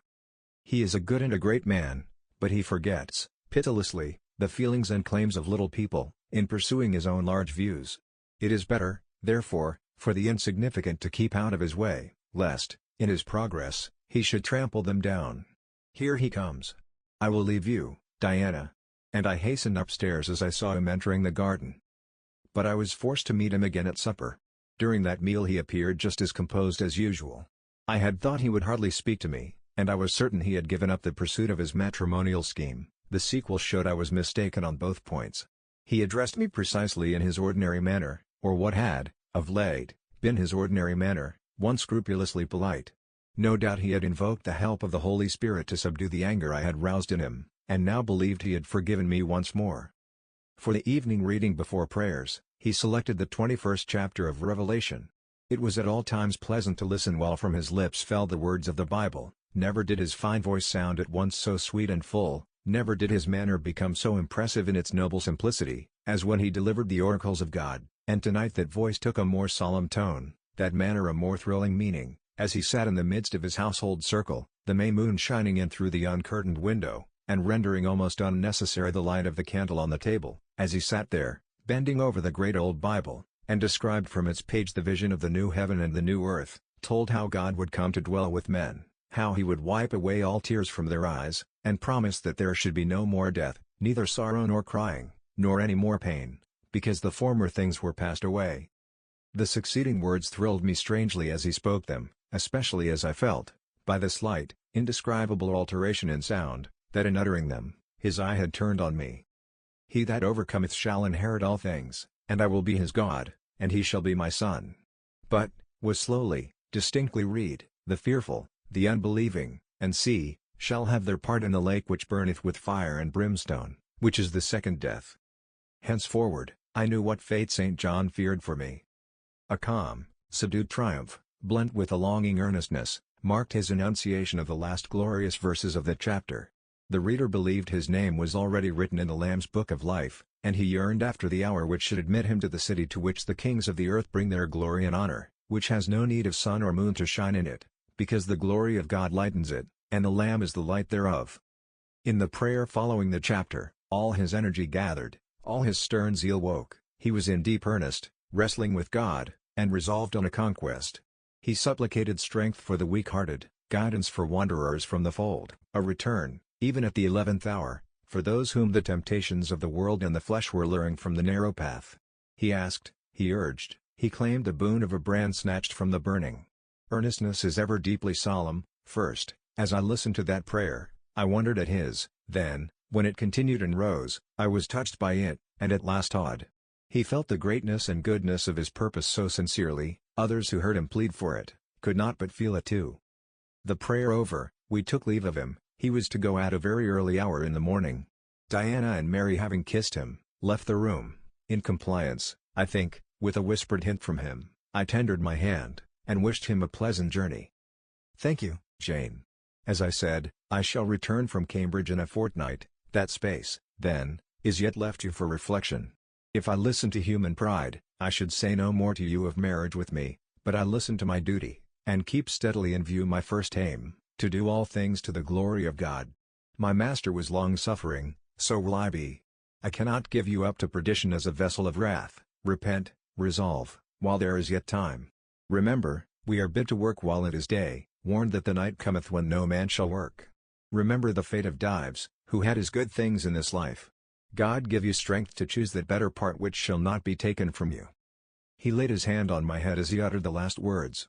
He had spoken earnestly, mildly. His look was not, indeed, that of a lover beholding his mistress, but it was that of a pastor recalling his wandering sheep, or better, of a guardian angel watching the soul for which he is responsible. All men of talent, whether they be men of feeling or not, whether they be zealots, or aspirants, or despots, provided only they be sincere, have their sublime moments, when they subdue and rule. I felt veneration for St. John, veneration so strong that its impetus thrust me at once to the point I had so long shunned. I was tempted to cease struggling with him, to rush down the torrent of his will into the gulf of his existence, and there lose my own. I was almost as hard beset by him now as I had been once before, in a different way, by another. I was a fool both times. To have yielded then would have been an error of principle, to have yielded now would have been an error of judgment. So I think at this hour, when I look back to the crisis through the quiet medium of time, I was unconscious of folly at the instant. I stood motionless under my Hierophant's touch. My refusals were forgotten, my fears overcome, my wrestlings paralyzed. The impossible, i.e., my marriage with St. John, was fast becoming the possible. All was changing utterly with a sudden sweep. Religion called, angels beckoned, God commanded, life rolled together like a scroll, death's gates opening, showed eternity beyond. It seemed, that for safety and bliss there, all here might be sacrificed in a second. The dim room was full of visions. "Could you decide now?" asked the missionary. The inquiry was put in gentle tones. He drew me to him as gently. Oh, that gentleness! How far more potent is it than force! I could resist St. John's wrath, I grew pliant as a reed under his kindness. Yet I knew all the time, if I yielded now, I should not the less be made to repent, some day, of my former rebellion. His nature was not changed by 1 hour of solemn prayer, it was only elevated. I could decide if I were but certain, I answered, were I but convinced that it is God's will I should marry you, I could vow to marry you here and now, come afterwards what would. My prayers are heard, ejaculated St. John. He pressed his hand firmer on my head, as if he claimed me, he surrounded me with his arm, almost as if he loved me. I say almost, I knew the difference, for I had felt what it was to be loved, but, like him, I had now put love out of the question, and thought only of duty. I contended with my inward dimness of vision, before which clouds yet rolled. I sincerely, deeply, fervently longed to do what was right, and only that. Show me the path. I entreated of heaven. I was excited more than I had ever been, and whether what followed was the effect of excitement the reader shall judge. All the house was still, for I believe all, except St. John and myself, were now retired to rest. The one candle was dying out, the room was full of moonlight. My heart beat fast and thick, I heard its throb. Suddenly it stood still to an inexpressible feeling that thrilled it through, and passed at once to my head and extremities. The feeling was not like an electric shock, but it was quite as sharp, as strange, as startling. It acted on my senses as if their utmost activity hitherto had been but torpor, from which they were now summoned and forced to wake. They rose expectant, I and Eyre waited while the flesh quivered on my bones. "What have you heard? What do you see?" asked St. John. I saw nothing, but I heard a voice somewhere cry, "Jane! Jane! Jane!" Nothing more. "Oh God! What is it?" I gasped. I might have said, "Where is it?" For it did not seem in the room, nor in the house, nor in the garden. It did not come out of the air, nor from under the earth, nor from overhead. I had heard it, where, or whence, forever impossible to know. And it was the voice of a human being, a known, loved, well-remembered voice, that of Edward Fairfax Rochester, and it spoke in pain and woe, wildly, eerily, urgently. "I am coming," I cried. "Wait for me. Oh, I will come." I flew to the door and looked into the passage. It was dark. I ran out into the garden. It was void. "Where are you?" I exclaimed. The hills beyond Marsh Glen sent the answer faintly back, "Where are you?" I listened. The wind sighed low in the firs, all was moorland loneliness and midnight hush. "Down superstition," I commented, as that spectre rose up black by the black yew at the gate. "This is not thy deception, nor thy witchcraft, it is the work of nature. She was roused, and did, no miracle, but her best." I broke from St. John, who had followed, and would have detained me. It was my time to assume ascendancy. My powers were in play and in force. I told him to forbear question or remark, I desired him to leave me, I must and would be alone. He obeyed at once. Where there is energy to command well enough, obedience never fails. I mounted to my chamber, locked myself in, fell on my knees, and prayed in my way, a different way to St. John's, but effective in its own fashion. I seemed to penetrate very near a mighty spirit, and my soul rushed out in gratitude at his feet. I rose from the thanksgiving, took a resolve, and lay down, unscared, enlightened, eager but for the daylight. Chapter 36. The daylight came. I rose at dawn. I busied myself for an hour or two with arranging my things in my chamber, drawers, and wardrobe, in the order wherein I should wish to leave them during a brief absence. Meantime, I heard St. John quit his room. He stopped at my door. I feared he would knock. No, but a slip of paper was passed under the door. I took it up. It bore these words: "You left me too suddenly last night. Had you stayed but a little longer, you would have laid your hand on the Christian's cross and the angel's crown. I shall expect your clear decision when I return this day fortnight. Meantime, watch and pray that you enter not into temptation. The spirit, I trust, is willing, but the flesh, I see, is weak. I shall pray for you hourly. Yours, St. John."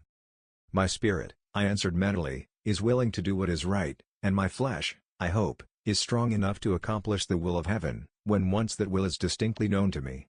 At any rate, it shall be strong enough to search, inquire, to grope an outlet from this cloud of doubt, and find the open day of certainty. It was the 1st of June, yet the morning was overcast and chilly, rain beat fast on my casement.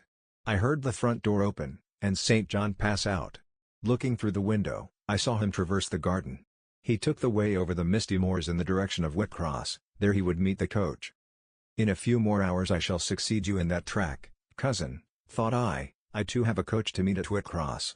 I too have some to see and ask after in England, before I depart forever. It wanted yet 2 hours of breakfast time.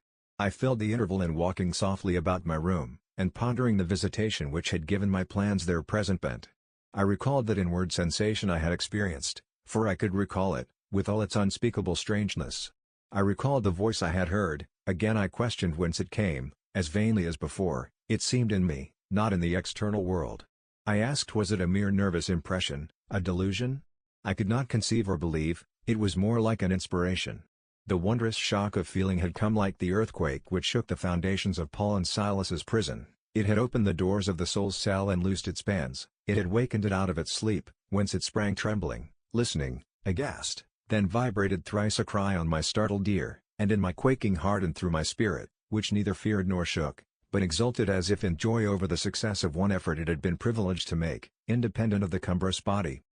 Ere many days, I said, as I terminated my musings, I will know something of him whose voice seemed last night to summon me. Letters have proved of no avail, personal inquiry shall replace them. At breakfast I announced to Diana and Mary that I was going a journey, and should be absent at least 4 days. Alone, Jane? They asked. Yes, it was to see or hear news of a friend about whom I had for some time been uneasy. They might have said, as I have no doubt they thought, that they had believed me to be without any friends save them, for, indeed, I had often said so, but, with their true natural delicacy, they abstained from comment, except that Diana asked me if I was sure I was well enough to travel. I looked very pale, she observed. I replied, that nothing ailed me save anxiety of mind, which I hoped soon to alleviate. It was easy to make my further arrangements, for I was troubled with no inquiries, no surmises. Having once explained to them that I could not now be explicit about my plans, they kindly and wisely acquiesced in the silence with which I pursued them, according to me the privilege of free action I should under similar circumstances have accorded them. I left Moor House at 3:00 p.m., and soon after 4 I stood at the foot of the sign-post of Whitcross, waiting the arrival of the coach which was to take me to distant Thornfield. Amidst the silence of those solitary roads and desert hills, I heard it approach from a great distance. It was the same vehicle whence, a year ago, I had alighted one summer evening on this very spot. How desolate, and hopeless, and objectless! It stopped as I beckoned. I entered, not now obliged to part with my whole fortune as the price of its accommodation. Once more on the road to Thornfield, I felt like the messenger pigeon flying home. It was a journey of 36 hours. I had set out from Whitcross on a Tuesday afternoon, and early on the succeeding Thursday morning the coach stopped to water the horses at a wayside inn, situated in the midst of scenery whose green hedges and large fields and low pastoral hills, how mild of feature and verdant of hue compared with the stern North Midland moors of Morton, met my eye like the lineaments of a once familiar face. Yes, I knew the character of this landscape. I was sure we were near my bourne. "How far is Thornfield Hall from here?" I asked of the ostler. "Just 2 miles, ma'am, across the fields." My journey is closed, I thought to myself. I got out of the coach, gave a box I had into the ostler's charge, to be kept till I called for it, paid my fare, satisfied the coachman, and was going. The brightening day gleamed on the sign of the inn, and I read in gilt letters, "The Rochester Arms." My heart leapt up, I was already on my master's very lands. It fell again, the thought struck it. Your master himself may be beyond the British Channel, for aught you know, and then, if he is at Thornfield Hall, towards which you hasten, who besides him is there? His lunatic wife, and you have nothing to do with him, you dare not speak to him or seek his presence. You have lost your labor, you had better go no farther, urged the monitor. Ask information of the people at the inn, they can give you all you seek, they can solve your doubts at once. Go up to that man, and inquire if Mr. Rochester be at home. The suggestion was sensible, and yet I could not force myself to act on it. I so dreaded a reply that would crush me with despair. To prolong doubt was to prolong hope. I might yet once more see the hall under the ray of her star. There was the stile before me, the very fields through which I had hurried, blind, deaf, distracted with a revengeful fury tracking and scourging me, on the morning I fled from Thornfield. Ere I well knew what course I had resolved to take, I was in the midst of them. How fast I walked! How I ran sometimes! How I looked forward to catch the first view of the well-known woods. With what feelings I welcomed single trees I knew, and familiar glimpses of meadow and hill between them. At last the woods rose, the rookery clustered dark, a loud cawing broke the morning stillness. Strange delight inspired me, on I hastened. Another field crossed, a lane threaded, and there were the courtyard walls, the back offices, the house itself, the rookery still hid. My first view of it shall be in front, I determined, where its bold battlements will strike the eye nobly at once, and where I can single out my master's very window. Perhaps he will be standing at it, he rises early, perhaps he is now walking in the orchard, or on the pavement in front. Could I but see him! But a moment. Surely, in that case, I should not be so mad as to run to him? I cannot tell, I am not certain. And if I did, what then? God bless him. What then? Who would be hurt by my once more tasting the life his glance can give me? I rave. Perhaps at this moment he is watching the sun rise over the Pyrenees, or on the tideless sea of the south. I had coasted along the lower wall of the orchard, turned its angle. There was a gate just there, opening into the meadow, between two stone pillars crowned by stone balls. From behind one pillar I could peep round quietly at the full front of the mansion. I advanced my head with precaution, desirous to ascertain if any bedroom window blinds were yet drawn up. Battlements, windows, long front, all from this sheltered station were at my command. The crows sailing overhead perhaps watched me while I took this survey. I wonder what they thought. They must have considered I was very careful and timid at first, and that gradually I grew very bold and reckless. A peep, and then a long stare, and then a departure from my niche and a straying out into the meadow, and a sudden stop full in front of the great mansion, and a protracted, hearty gaze towards it. What affectation of diffidence was this at first? They might have demanded, what stupid regardlessness now? Here an illustration, reader. A lover finds his mistress asleep on a mossy bank. He wishes to catch a glimpse of her fair face without waking her. He steals softly over the grass, careful to make no sound. He pauses, fancying she is stirred. He withdraws, not for worlds would he be seen. All is still. He again advances. He bends above her. A light veil rests on her features. He lifts it, bends lower. Now his eyes anticipate the vision of beauty, warm, and blooming, and lovely, in rest. How hurried was their first glance! But how they fix! How he starts! How he suddenly and vehemently clasps in both arms the form he dared not, a moment since, touch with his finger! How he calls aloud a name, and drops his burden, and gazes on it wildly! He thus grasps and cries, and gazes, because he no longer fears to waken by any sound he can utter, by any movement he can make. He thought his love slept sweetly, he finds she is stone dead. I looked with timorous joy towards a stately house. I saw a blackened ruin. No need to cower behind a gatepost, indeed. To peep up at chamber lattices, fearing life was astir behind them. No need to listen for doors opening, to fancy steps on the pavement or the gravel walk. The lawn, the grounds were trodden and waste, the portal yawned void. The front was, as I had once seen it in a dream, but a shell-like wall, very high and very fragile-looking, perforated with paneless windows, no roof, no battlements, no chimneys, all had crashed in. And there was the silence of death about it, the solitude of a lonesome wild. No wonder that letters addressed to people here had never received an answer, as well dispatch epistles to a vault in a church aisle. The grim blackness of the stones told by what fate the hall had fallen, by conflagration, but how kindled. What story belonged to this disaster? What loss, besides mortar and marble and woodwork, had followed upon it? Had life been wrecked as well as property? If so, whose? Dreadful question. There was no one here to answer it, not even dumb sign, mute token.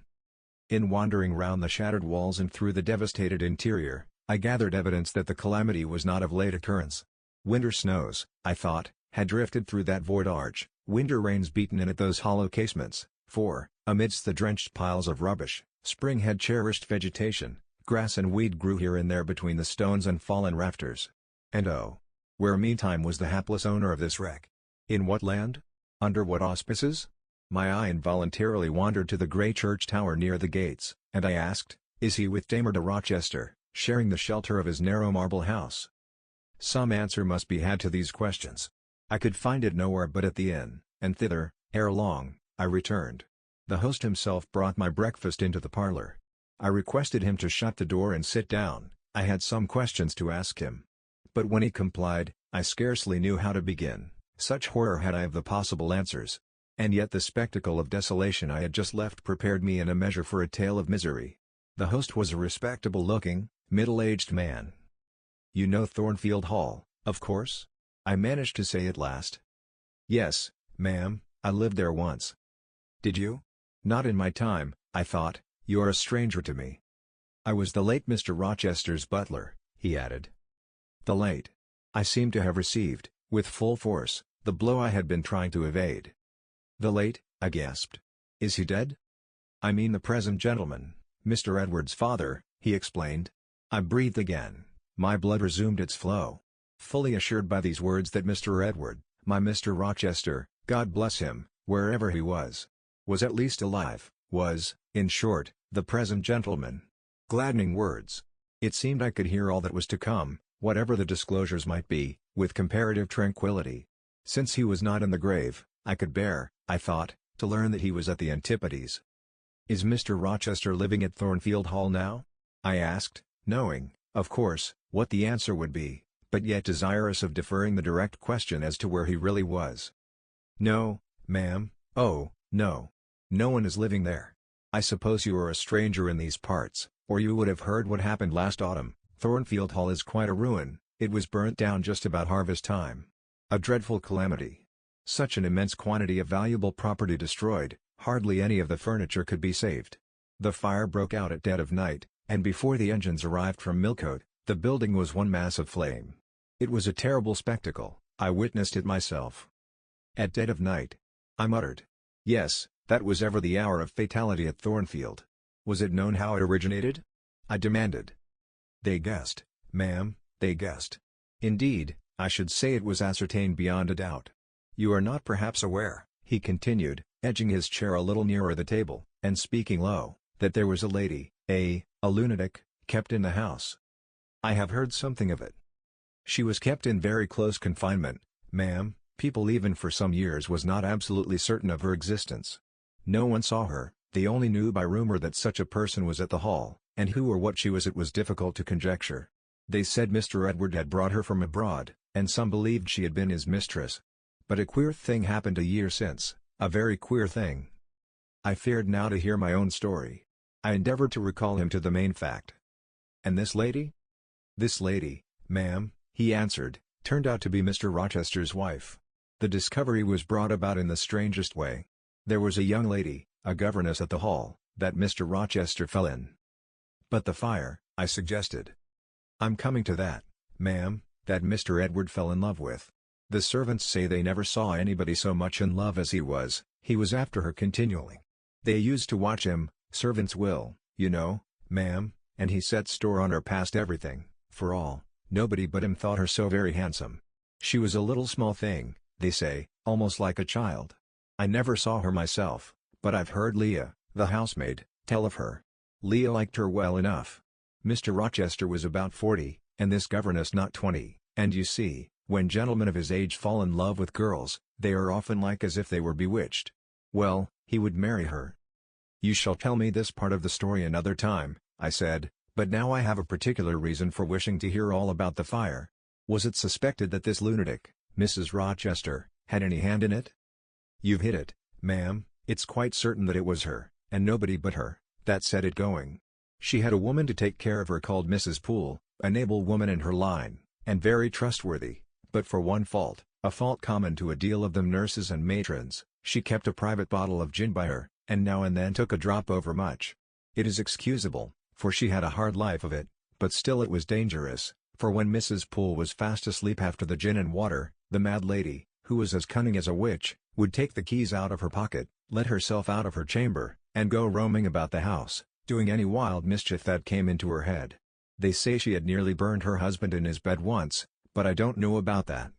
However, on this night, she set fire first to the hangings of the room next her own, and then she got down to a lower story, and made her way to the chamber that had been the governess's. She was like as if she knew somehow how matters had gone on, and had a spite at her, and she kindled the bed there, but there was nobody sleeping in it, fortunately. The governess had run away 2 months before, and for all Mr. Rochester sought her as if she had been the most precious thing he had in the world, he never could hear a word of her, and he grew savage, quite savage on his disappointment. He never was a wild man, but he got dangerous after he lost her. He would be alone, too. He sent Mrs. Fairfax, the housekeeper, away to her friends at a distance, but he did it handsomely, for he settled an annuity on her for life, and she deserved it. She was a very good woman. Miss Adele, a ward he had, was put to school. He broke off acquaintance with all the gentry, and shut himself up like a hermit at the Hall. What? Did he not leave England? Leave England? Bless you, no. He would not cross the door-stones of the house, except at night, when he walked just like a ghost about the grounds and in the orchard as if he had lost his senses, which it is my opinion he had, for a more spirited, bolder, keener gentleman than he was before that midge of a governess crossed him, you never saw, ma'am. He was not a man given to wine, or cards, or racing, as some are, and he was not so very handsome, but he had a courage and a will of his own, if ever man had. I knew him from a boy, you see, and for my part, I have often wished that Miss Eyre had been sunk in the sea before she came to Thornfield Hall. Then Mr. Rochester was at home when the fire broke out? Yes, indeed was he, and he went up to the attics when all was burning above and below, and got the servants out of their beds and helped them down himself, and went back to get his mad wife out of her cell. And then they called out to him that she was on the roof, where she was standing, waving her arms, above the battlements, and shouting out till they could hear her a mile off. I saw her and heard her with my own eyes. She was a big woman, and had long black hair, we could see it streaming against the flames as she stood. I witnessed, and several more witnessed, Mr. Rochester ascend through the skylight onto the roof. We heard him call Bertha. We saw him approach her, and then, ma'am, she yelled and gave a spring, and the next minute she lay smashed on the pavement. The next minute she lay smashed on the pavement. Dead? Dead. Dead as the stones on which her brains and blood were scattered. Good God! You may well say so, ma'am, it was frightful. He shuddered. And afterwards? I urged. Well, ma'am, afterwards the house was burnt to the ground, there are only some bits of walls standing now. Were any other lives lost? No, perhaps it would have been better if there had. What do you mean? Poor Mr. Edward! He ejaculated, I little thought ever to have seen it. Some say it was a just judgment on him for keeping his first marriage secret, and wanting to take another wife while he had one living, but I pity him, for my part. You said he was alive? I exclaimed. Yes, he is alive, but many think he had better be dead. Why? How? My blood was again running cold. Where is he? I demanded. Is he in England? He's in England, he can't get out of England, I fancy, he's a fixture now. What agony was this? And the man seemed resolved to protract it. He is stone blind, he said at last. Yes, he is stone blind, is Mr. Edward. I had dreaded worse. I had dreaded he was mad. I summoned strength to ask what had caused this calamity. It was all his own courage, and a body may say, his kindness, in a way, ma'am, he wouldn't leave the house till everyone else was out before him. As he came down the great staircase at last, after Mrs. Rochester had flung herself from the battlements, there was a great crash, all fell. He was taken out from under the ruins, alive, but sadly hurt. A beam had fallen in such a way as to protect him partly, but one eye was knocked out, and one hand so crushed that Mr. Carter, the surgeon, had to amputate it directly. The other eye inflamed, he lost the sight of that also. He is now helpless, indeed, blind and a cripple. Where is he? Where does he now live? At Ferndean, a manor house on a farm he has, about 30 miles off, quite a desolate spot. Who is with him? Old John and his wife, he would have none else. He is quite broken down, they say. Have you any sort of conveyance? We have a chaise, ma'am, a very handsome chaise. Let it be got ready instantly, and if your post-boy can drive me to Ferndean before dark this day, I'll pay both you and him twice the hire you usually demand. Chapter 37. The manor house of Ferndean was a building of considerable antiquity, moderate size, and no architectural pretensions, deep buried in a wood. I had heard of it before. Mr. Rochester often spoke of it, and sometimes went there. His father had purchased the estate for the sake of the game covers. He would have let the house, but could find no tenant, in consequence of its ineligible and insalubrious site. Ferndean then remained uninhabited and unfurnished, with the exception of some 2 or 3 rooms fitted up for the accommodation of the squire when he went there in the season to shoot. To this house I came just ere dark on an evening marked by the characteristics of sad sky, cold gale, and continued small penetrating rain. The last mile I performed on foot, having dismissed the chaise and driver with the double remuneration I had promised. Even when within a very short distance of the manor house, you could see nothing of it, so thick and dark grew the timber of the gloomy wood about it. Iron gates between granite pillars showed me where to enter, and passing through them, I found myself at once in the twilight of close-ranked trees. There was a grass-grown track descending the forest aisle between hoar and knotty shafts and under branched arches. I followed it, expecting soon to reach the dwelling, but it stretched on and on, it wound far and farther, no sign of habitation or grounds was visible. I thought I had taken a wrong direction and lost my way. The darkness of natural as well as of sylvan dusk gathered over me. I looked round in search of another road. There was none, all was interwoven stem, columnar trunk, dense summer foliage, no opening anywhere. I proceeded, at last my way opened, the trees thinned a little, presently I beheld a railing, then the house, scarce, by this dim light, distinguishable from the trees, so dank and green were its decaying walls. Entering a portal, fastened only by a latch, I stood amidst a space of enclosed ground, from which the wood swept away in a semicircle. There were no flowers, no garden beds, only a broad gravel walk girdling a grass plat, and this set in the heavy frame of the forest. The house presented two pointed gables in its front, the windows were latticed and narrow, the front door was narrow too, one step led up to it. The whole looked, as the host of the Rochester Arms had said, quite a desolate spot. It was as still as a church on a weekday, the pattering rain on the forest leaves was the only sound audible in its vicinage. "Can there be life here?" I asked. Yes, life of some kind there was, for I heard a movement, that narrow front door was unclosing, and some shape was about to issue from the grange. It opened slowly, a figure came out into the twilight and stood on the step, a man without a hat, he stretched forth his hand as if to feel whether it rained. Dusk as it was, I had recognized him, it was my master, Edward Fairfax Rochester, and no other. I stayed my step, almost my breath, and stood to watch him, to examine him, myself unseen, and alas, to him invisible. It was a sudden meeting, and one in which rapture was kept well in check by pain. I had no difficulty in restraining my voice from exclamation, my step from hasty advance. His form was of the same strong and stalwart contour as ever, his port was still erect, his hair was still raven black, nor were his features altered or sunk, not in 1 year's space, by any sorrow, could his athletic strength be quelled or his vigorous prime blighted. But in his countenance I saw a change, that looked desperate and brooding, that reminded me of some wronged and fettered wild beast or bird, dangerous to approach in his sullen woe. The caged eagle, whose gold-ringed eyes cruelty has extinguished, might look as looked that sightless Samson. And, reader, do you think I feared him in his blind ferocity? If you do, you little know me. A soft hope blent with my sorrow that soon I should dare to drop a kiss on that brow of rock, and on those lips so sternly sealed beneath it, but not yet. I would not accost him yet. He descended the one step, and advanced slowly and gropingly towards the grass plat. Where was his daring stride now? Then he paused, as if he knew not which way to turn. He lifted his hand and opened his eyelids, gazed blank, and with a straining effort, on the sky, and toward the amphitheatre of trees. One saw that all to him was void darkness. He stretched his right hand, the left arm, the mutilated one, he kept hidden in his bosom. He seemed to wish by touch to gain an idea of what lay around him. He met but vacancy still, for the trees were some yards off where he stood. He relinquished the endeavor, folded his arms, and stood quiet and mute in the rain, now falling fast on his uncovered head. At this moment John approached him from some quarter. "Will you take my arm, sir?" he said. "There is a heavy shower coming on, had you not better go in?"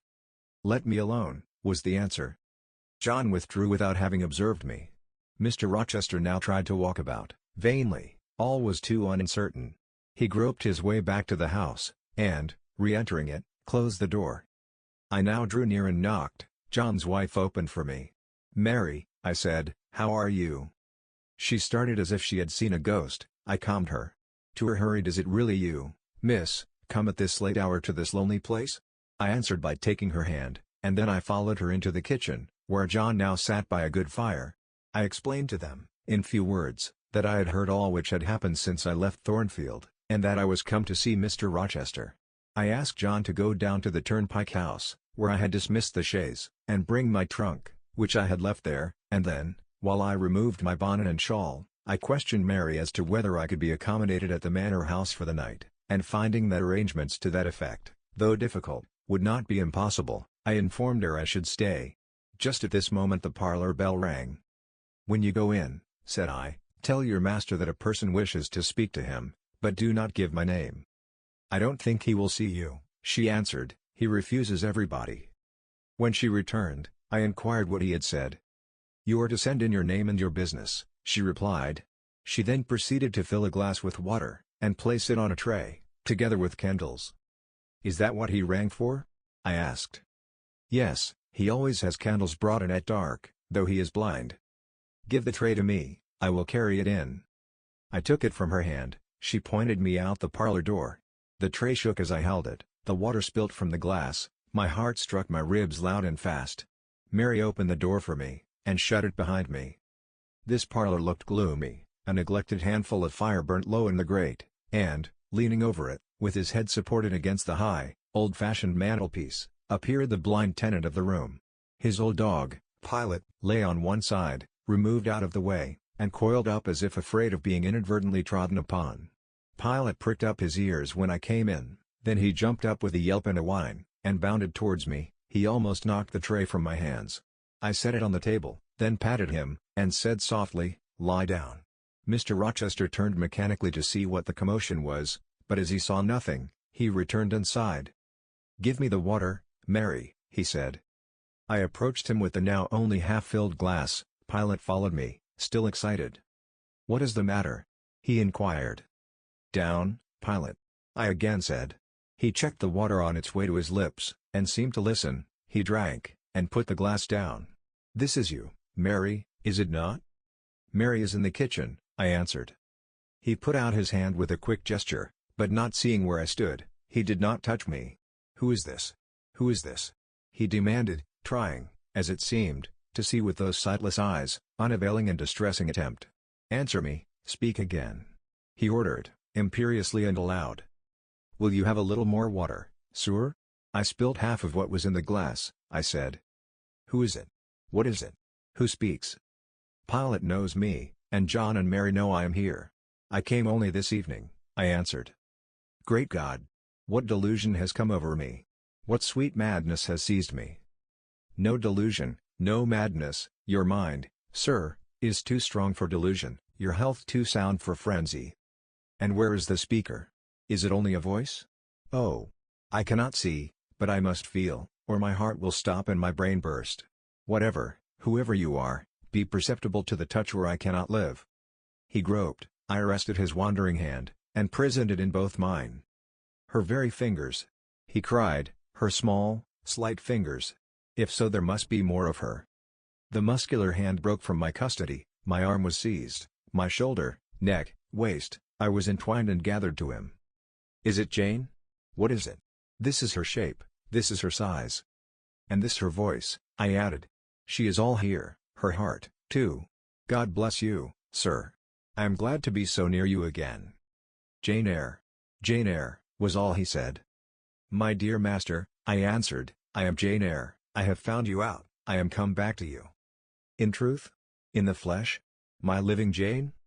You touch me, sir, you hold me, and fast enough. I am not cold like a corpse, nor vacant like air, am I? My living darling. These are certainly her limbs, and these her features, but I cannot be so blessed, after all my misery. It is a dream, such dreams as I have had at night when I have clasped her once more to my heart, as I do now, and kissed her, as thus, and felt that she loved me, and trusted that she would not leave me. Which I never will, sir, from this day. Never will, says the vision? But I always woke confounded in empty mockery, and I was desolate and abandoned, my life dark, lonely, hopeless, my soul athirst and forbidden to drink, my heart famished and never to be fed. Gentle, soft dream, nestling in my arms now, you will fly, too, as your sisters have all fled before you, but kiss me before you go, embrace me, Jane. There, sir, and there. I pressed my lips to his once brilliant and now rayless eyes, I swept his hair from his brow, and kissed that too. He suddenly seemed to arouse himself, the conviction of the reality of all this seized him. It is you, is it, Jane? You are come back to me then? I am. And you do not lie dead in some ditch under some stream? And you are not a pining outcast amongst strangers? No, sir. I am an independent woman now. Independent? What do you mean? Jane? My uncle in Madeira is dead, and he left me £5,000. Ah! This is practical, this is real. He cried, I should never dream that. Besides, there is that peculiar voice of hers, so animating and piquant, as well as soft, it cheers my withered heart, it puts life into it. What, Janet? Are you an independent woman? A rich woman? Quite rich, sir. If you won't let me live with you, I can build a house of my own close up to your door, and you may come and sit in my parlor when you want company of an evening. But as you are rich, Jane, you have now, no doubt, friends who will look after you, and not suffer you to devote yourself to a blind lamenter like me? I told you I am independent, sir, as well as rich, I am my own mistress. And you will stay with me? Certainly, unless you object. I will be your neighbor, your nurse, your housekeeper. I find you lonely, I will be your companion, to read to you, to walk with you, to sit with you, to wait on you, to be eyes and hands to you. Cease to look so melancholy, my dear master, you shall not be left desolate, so long as I live. He replied not, he seemed serious, abstracted, he sighed, he half opened his lips as if to speak, he closed them again. I felt a little embarrassed. Perhaps I had too rashly overleapt conventionalities, and he, like St. John, saw impropriety in my inconsiderateness. I had indeed made my proposal from the idea that he wished and would ask me to be his wife, an expectation, not the less certain because unexpressed, had buoyed me up, that he would claim me at once as his own. But no hint to that effect escaping him and his countenance becoming more overcast, I suddenly remembered that I might have been all wrong, and was perhaps playing the fool unwittingly, and I began gently to withdraw myself from his arms, but he eagerly snatched me closer. No, no, Jane, you must not go. No, I have touched you, heard you, felt the comfort of your presence, the sweetness of your consolation, I cannot give up these joys. I have little left in myself, I must have you. The world may laugh, may call me absurd, selfish, but it does not signify. My very soul demands you, it will be satisfied, or it will take deadly vengeance on its frame. Well, sir, I will stay with you, I have said so. Yes, but you understand one thing by staying with me, and I understand another. You, perhaps, could make up your mind to be about my hand and chair, to wait on me as a kind little nurse, for you have an affectionate heart and a generous spirit, which prompt you to make sacrifices for those you pity, and that ought to suffice for me no doubt. I suppose I should now entertain none but fatherly feelings for you, do you think so? Come, tell me. I will think what you like, sir, I am content to be only your nurse, if you think it better. But you cannot always be my nurse, Janet, you are young, you must marry one day. I don't care about being married. You should care, Janet, if I were what I once was, I would try to make you care, but, a sightless block. He relapsed again into gloom. I, on the contrary, became more cheerful, and took fresh courage. These last words gave me an insight as to where the difficulty lay, and as it was no difficulty with me, I felt quite relieved from my previous embarrassment. I resumed a livelier vein of conversation. It is time someone undertook to rehumanize you, said I, parting his thick and long uncut locks, for I see you are being metamorphosed into a lion, or something of that sort. You have a faux air of Nebuchadnezzar in the fields about you, that is certain. Your hair reminds me of eagle's feathers, whether your nails are grown like bird's claws or not, I have not yet noticed. On this arm, I have neither hand nor nails, he said, drawing the mutilated limb from his breast, and showing it to me. It is a mere stump, a ghastly sight. Don't you think so, Jane? It is a pity to see it, and a pity to see your eyes, and the scar of fire on your forehead, and the worst of it is, one is in danger of loving you too well for all this, and making too much of you. I thought you would be revolted, Jane, when you saw my arm, and my cicatrized visage. Did you? Don't tell me so, lest I should say something disparaging to your judgment. Now, let me leave you an instant, to make a better fire, and have the hearth swept up. Can you tell when there is a good fire? Yes, with the right eye I see a glow, a ruddy haze. And you see the candles? Very dimly, each is a luminous cloud. Can you see me? No, my fairy, but I am only too thankful to hear and feel you. When do you take supper? I never take supper. But you shall have some tonight. I am hungry, so are you, I dare say, only you forget. Summoning Mary, I soon had the room in more cheerful order. I prepared him, likewise, a comfortable repast. My spirits were excited, and with pleasure and ease I talked to him during supper, and for a long time after. There was no harassing restraint, no repressing of glee and vivacity with him, for with him I was at perfect ease, because I knew I suited him. All I said or did seemed either to console or revive him. Delightful consciousness! It brought to life and light my whole nature. In his presence I thoroughly lived, and he lived in mine. Blind as he was, smiles played over his face, joy dawned on his forehead, his lineaments softened and warmed. After supper, he began to ask me many questions, of where I had been, what I had been doing, how I had found him out, but I gave him only very partial replies. It was too late to enter into particulars that night. Besides, I wished to touch no deep thrilling chord, to open no fresh well of emotion in his heart. My sole present aim was to cheer him. Cheered, as I have said, he was, and yet but by fits. If a moment's silence broke the conversation, he would turn restless, touch me, then say, "Jane. You are altogether a human being, Jane? You are certain of that? You are altogether a human being, Jane? You are certain of that?" "I conscientiously believe so, Mr. Rochester." "Yet how, on this dark and doleful evening, could you so suddenly rise on my lone hearth?" I stretched my hand to take a glass of water from a hireling, and it was given me by you. I asked a question, expecting John's wife to answer me, and your voice spoke at my ear. "Because I had come in Mary's stead, with the tray. And there is enchantment in the very hour I am now spending with you. Who can tell what a dark, dreary, hopeless life I have dragged on for months past? Doing nothing, expecting nothing, merging night and day, feeling but the sensation of cold when I let the fire go out, of hunger when I forgot to eat, and then a ceaseless sorrow, and, at times, a very delirium of desire to behold my Jane again. Yes, for her restoration I longed, far more than for that of my lost sight. How can it be that Jane is with me, and says she loves me? Will she not depart as suddenly as she came? Tomorrow, I fear I shall find her no more." A commonplace, practical reply, out of the train of his own disturbed ideas, was, I was sure, the best and most reassuring for him in this frame of mind. I passed my finger over his eyebrows, and remarked that they were scorched, and that I would apply something which would make them grow as broad and black as ever. Where's the use of doing me good in any way, beneficent spirit, when, at some fatal moment, you will again desert me, passing like a shadow, whither and how to me unknown, and for me remaining afterwards undiscoverable? Have you a pocket comb about you, sir? What for, Jane? Just to comb out this shaggy black mane. I find you rather alarming. When I examine you close at hand, you talk of my being a fairy, but I am sure, you are more like a brownie. Am I hideous, Jane? Very, sir, you always were, you know. Humph. The wickedness has not been taken out of you, wherever you have sojourned.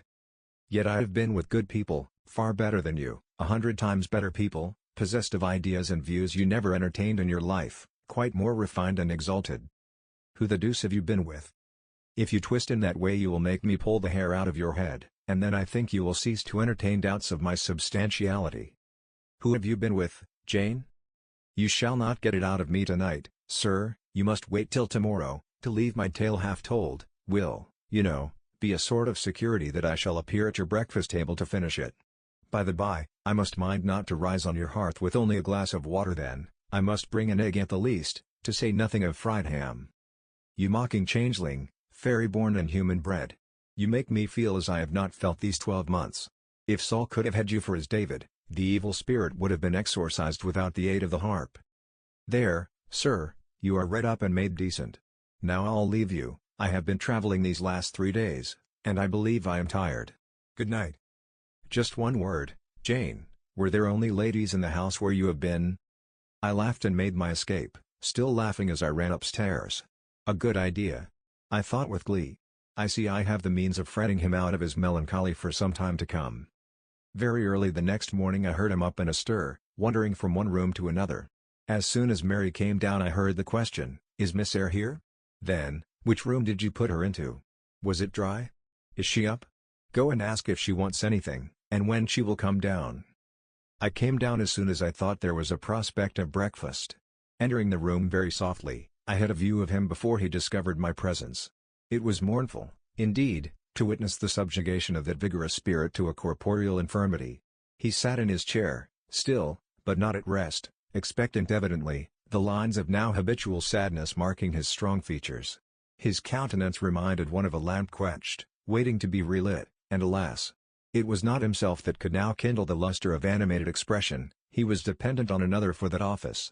I had meant to be gay and careless, but the powerlessness of the strong man touched my heart to the quick. Still I accosted him with what vivacity I could. "It is a bright, sunny morning, sir," I said. "The rain is over and gone, and there is a tender shining after it. You shall have a walk soon."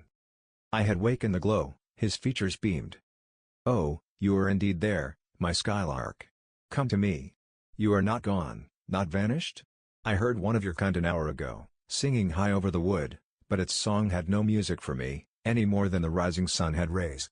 All the melody on earth is concentrated in my Jane's tongue to my ear. I am glad it is not naturally a silent one, all the sunshine I can feel is in her presence." The water stood in my eyes to hear this avowal of his dependence, just as if a royal eagle, chained to a perch, should be forced to entreat a sparrow to become its purveyor.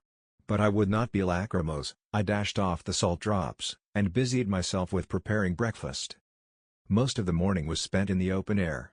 I led him out of the wet and wild wood into some cheerful fields. I described to him how brilliantly green they were, how the flowers and hedges looked refreshed, how sparklingly blue was the sky. I sought a seat for him in a hidden and lovely spot, a dry stump of a tree, nor did I refuse to let him, when seated, place me on his knee. Why should I, when both he and I were happier near than apart? Pilot lay beside us, all was quiet. He broke out suddenly while clasping me in his arms. "Cruel, cruel deserter! Oh, Jane, what did I feel when I discovered you had fled from Thornfield, and when I could nowhere find you, and, after examining your apartment, ascertained that you had taken no money, nor anything which could serve as an equivalent. A pearl necklace I had given you lay untouched in its little casket, your trunks were left corded and locked as they had been prepared for the bridal tour. What could my darling do?" I asked, "left destitute and penniless. And what did she do? Let me hear now." Thus urged, I began the narrative of my experience for the last year. I softened considerably what related to the 3 days of wandering and starvation, because to have told him all would have been to inflict unnecessary pain. The little I did say lacerated his faithful heart deeper than I wished. "I should not have left him thus," he said, "without any means of making my way. I should have told him my intention. I should have confided in him. He would never have forced me to be his mistress." Violent as he had seemed in his despair, he, in truth, loved me far too well and too tenderly to constitute himself my tyrant. He would have given me half his fortune, without demanding so much as a kiss in return, rather than I should have flung myself friendless on the wide world. I had endured, he was certain, more than I had confessed to him. "Well, whatever my sufferings had been, they were very short," I answered, and then I proceeded to tell him how I had been received at Moor House, how I had obtained the office of schoolmistress, and the accession of fortune, the discovery of my relations, followed in due order. Of course, St. John River's name came in frequently in the progress of my tale. When I had done, that name was immediately taken up. "This St. John, then, is your cousin?" "Yes." "You have spoken of him often. Do you like him?" "He was a very good man, sir. I could not help liking him." "A good man. Does that mean a respectable, well-conducted man of 50? Or what does it mean?" "St. John was only 29, sir." "Jeune encore, as the French say. Is he a person of low stature, phlegmatic, and plain? A person whose goodness consists rather in his guiltlessness of vice, than in his prowess in virtue?" "He is untiringly active. Great and exalted deeds are what he lives to perform." "But his brain? That is probably rather soft? He means well, but you shrug your shoulders to hear him talk?" "He talks little, sir. What he does say is ever to the point. His brain is first-rate, I should think not impressible, but vigorous." "Is he an able man, then?" "Truly able." "A thoroughly educated man?" "St. John is an accomplished and profound scholar." "His manners, I think, you said are not to your taste? Priggish and parsonic?" "I never mentioned his manners, but, unless I had a very bad taste, they must suit it. They are polished, calm, and gentlemanlike." "His appearance, I forget what description you gave of his appearance, a sort of raw curate, half strangled with his white neckcloth, and stilted up on his thick-soled high-lows, eh?" "St. John dresses well. He is a handsome man, tall, fair, with blue eyes, and a Grecian profile." Aside, "Damn him. Dash to me, did you like him, Jane?" "Yes, Mr. Rochester, I liked him, but you asked me that before." I perceived, of course, the drift of my interlocutor. Jealousy had got hold of him, She stung him, but the sting was salutary, it gave him respite from the gnawing fang of melancholy.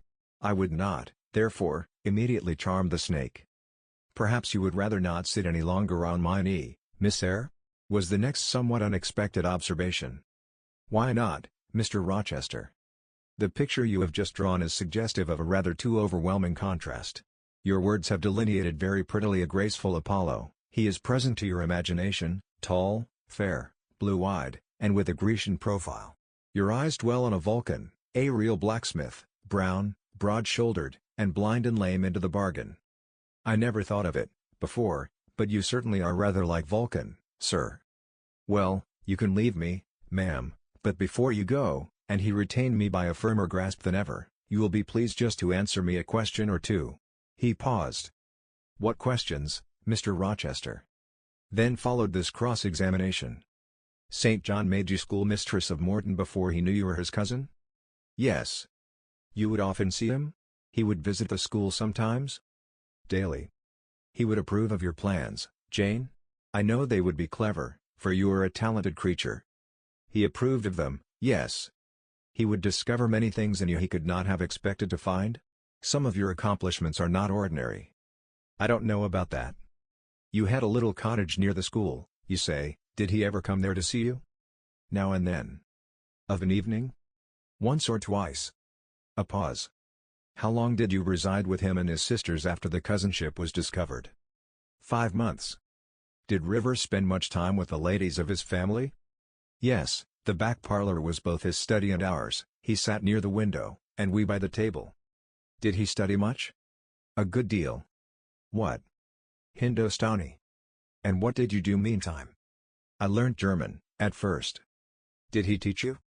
"He did not understand German." "Did he teach you nothing?" "A little Hindostani." "Rivers taught you Hindostani?" "Yes, sir." "And his sisters also?" "No." "Only you?" "Only me." "Did you ask to learn?" "No." "He wished to teach you?" "Yes." A second pause. "Why did he wish it? Of what use could Hindostani be to you?" "He intended me to go with him to India." "Ah. Here I reach the root of the matter. He wanted you to marry him?" "He asked me to marry him." "That is a fiction, an impudent invention to vex me." "I beg your pardon, it is the literal truth. He asked me more than once, and was as stiff about urging his point as ever you could be." "Miss Eyre, I repeat it, you can leave me. How often am I to say the same thing? Why do you remain pertinaciously perched on my knee, when I have given you notice to quit?" "Because I am comfortable there." "No, Jane, you are not comfortable there, because your heart is not with me, it is with this cousin, this St. John. Oh, till this moment, I thought my little Jane was all mine. I had a belief she loved me even when she left me, that was an atom of sweet and much bitter. Long as we have been parted, hot tears as I have wept over our separation, I never thought that while I was mourning her, she was loving another. But it is useless grieving. Jane, leave me, go and marry Rivers. Shake me off, then, sir, push me away, for I'll not leave you of my own accord." "Jane, I ever like your tone of voice, it still renews hope, it sounds so truthful. When I hear it, it carries me back a year. I forget that you have formed a new tie. But I am not a fool, go." "Where must I go, sir?" "Your own way, with the husband you have chosen." "Who is that?" "You know, this St. John Rivers." "He is not my husband, nor ever will be. He does not love me, I do not love him. He loves, as he can love, and that is not as you love, a beautiful young lady called Rosamond. He wanted to marry me only because he thought I should make a suitable missionary's wife, which she would not have done. He is good and great, but severe, and, for me, cold as an iceberg. He is not like you, sir. I am not happy at his side, nor near him, nor with him. He has no indulgence for me, no fondness. He sees nothing attractive in me, not even youth, only a few useful mental points. Then I must leave you, sir, to go to him?" I shuddered involuntarily, and clung instinctively closer to my blind but beloved master. He smiled. "What, Jane? Is this true? Is such really the state of matters between you and Rivers?" "Absolutely, sir. Oh, you need not be jealous. I wanted to tease you a little to make you less sad. I thought anger would be better than grief. But if you wish me to love you, could you but see how much I do love you, you would be proud and content. All my heart is yours, sir, it belongs to you, and with you it would remain, were fate to exile the rest of me from your presence forever." Again, as he kissed me, painful thoughts darkened his aspect. "My seared vision. My crippled strength," he murmured regretfully. I caressed, in order to soothe him. I knew of what he was thinking, and wanted to speak for him, but dared not. As he turned aside his face a minute, I saw a tear slide from under the sealed eyelid, and trickle down the manly cheek. My heart swelled. "I am no better than the old lightning-struck chestnut tree in Thornfield orchard," he remarked ere long. "And what right would that ruin have to bid a budding woodbine cover its decay with freshness? You are no ruin, sir, no lightning-struck tree, you are green and vigorous. Plants will grow about your roots, whether you ask them or not, because they take delight in your bountiful shadow, and as they grow they will lean towards you, and wind round you, because your strength offers them so safe a prop." Again he smiled. I gave him comfort. "You speak of friends, Jane?" he asked. "Yes, of friends," I answered rather hesitatingly, for I knew I meant more than friends, but could not tell what other word to employ. He helped me. "Ah, Jane. But I want a wife." "Do you, sir?" "Yes, is it news to you?" "Of course, you said nothing about it before." "Is it unwelcome news?" "That depends on circumstances, sir, on your choice." "Which you shall make for me, Jane. I will abide by your decision." "Choose then, sir, her who loves you best." "I will at least choose her I love best." "Jane, will you marry me?" "Yes, sir." "A poor blind man, whom you will have to lead about by the hand." "Yes, sir." "A crippled man, 20 years older than you, whom you will have to wait on." "Yes, sir." "Truly, Jane?" "Most truly, sir." "Oh, my darling. God bless you and reward you." "Mr. Rochester, if ever I did a good deed in my life, if ever I thought a good thought, if ever I prayed a sincere and blameless prayer, if ever I wished a righteous wish, I am rewarded now. To be your wife is, for me, to be as happy as I can be on earth." "Because you delight in sacrifice." "Sacrifice? What do I sacrifice? Famine for food, expectation for content. To be privileged to put my arms round what I value, to press my lips to what I love, to repose on what I trust, is that to make a sacrifice? If so, then certainly I delight in sacrifice. And to bear with my infirmities, Jane, to overlook my deficiencies. Which are none, sir, to me. I love you better now, when I can really be useful to you, than I did in your state of proud independence, when you disdained every part but that of the giver and protector. Hitherto I have hated to be helped, to be led. Henceforth, I feel I shall hate it no more. I did not like to put my hand into a hireling's, but it is pleasant to feel it circled by Jane's little fingers. I preferred utter loneliness to the constant attendance of servants, but Jane's soft ministry will be a perpetual joy. Jane suits me, do I suit her? To the finest fibre of my nature, sir. The case being so, we have nothing in the world to wait for, we must be married instantly." He looked and spoke with eagerness, his old impetuosity was rising. "We must become one flesh without any delay, Jane, there is but the license to get, then we marry. Mr. Rochester, I have just discovered the sun is far declined from its meridian, and Pilot is actually gone home to his dinner. Let me look at your watch." "Fasten it into your girdle, Janet, and keep it henceforward, I have no use for it." "It is nearly 4 o'clock in the afternoon, sir. Don't you feel hungry?" "The 3rd day from this must be our wedding day, Jane. Never mind fine clothes and jewels, now, all that is not worth a fillip. The sun has dried up all the raindrops, sir. The breeze is still, it is quite hot. Do you know, Jane, I have your little pearl necklace at this moment fastened round my bronze scrag under my cravat? I have worn it since the day I lost my only treasure, as a memento of her. We will go home through the wood, that will be the shadiest way." He pursued his own thoughts without heeding me. "Jane. You think me, I dare say, an irreligious dog, but my heart swells with gratitude to the beneficent God of this earth just now. He sees not as man sees, but far clearer, judges not as man judges, but far more wisely. I did wrong, I would have sullied my innocent flower, breathed guilt on its purity, the Omnipotent snatched it from me. I, in my stiff-necked rebellion, almost cursed the dispensation. Instead of bending to the decree, I defied it. Divine justice pursued its course, disasters came thick on me, I was forced to pass through the valley of the shadow of death. His chastisements are mighty, and once smote me which has humbled me forever. You know I was proud of my strength, but what is it now, when I must give it over to foreign guidance, as a child is its weakness? Of late, Jane, only of late, I began to see and acknowledge the hand of God in my doom. I began to experience remorse, repentance, the wish for reconcilement to my Maker. I began sometimes to pray, very brief prayers they were, but very sincere. Some days since, nay, I can number them, for, it was last Monday night, a singular mood came over me, one in which grief replaced frenzy, sorrow, sullenness. I had long had the impression that since I could nowhere find you, you must be dead. Late that night, perhaps it might be between 11 and 12 o'clock, ere I retired to my dreary rest, I supplicated God, that, if it seemed good to him, I might soon be taken from this life, and admitted to that world to come, where there was still hope of rejoining Jane. I was in my own room, and sitting by the window, which was open, it soothed me to feel the balmy night air, though I could see no stars and only by a vague, luminous haze, knew the presence of a moon. I longed for thee, Janet. Oh, I longed for thee both with soul and flesh. I asked of God, at once in anguish and humility, if I had not been long enough desolate, afflicted, tormented, and might not soon taste bliss and peace once more. That I merited all I endured, I acknowledged; that I could scarcely endure more, I pleaded, and the alpha and omega of my heart's wishes broke involuntarily from my lips in the words, Jane, Jane, Jane. Did you speak these words aloud? I did, Jane.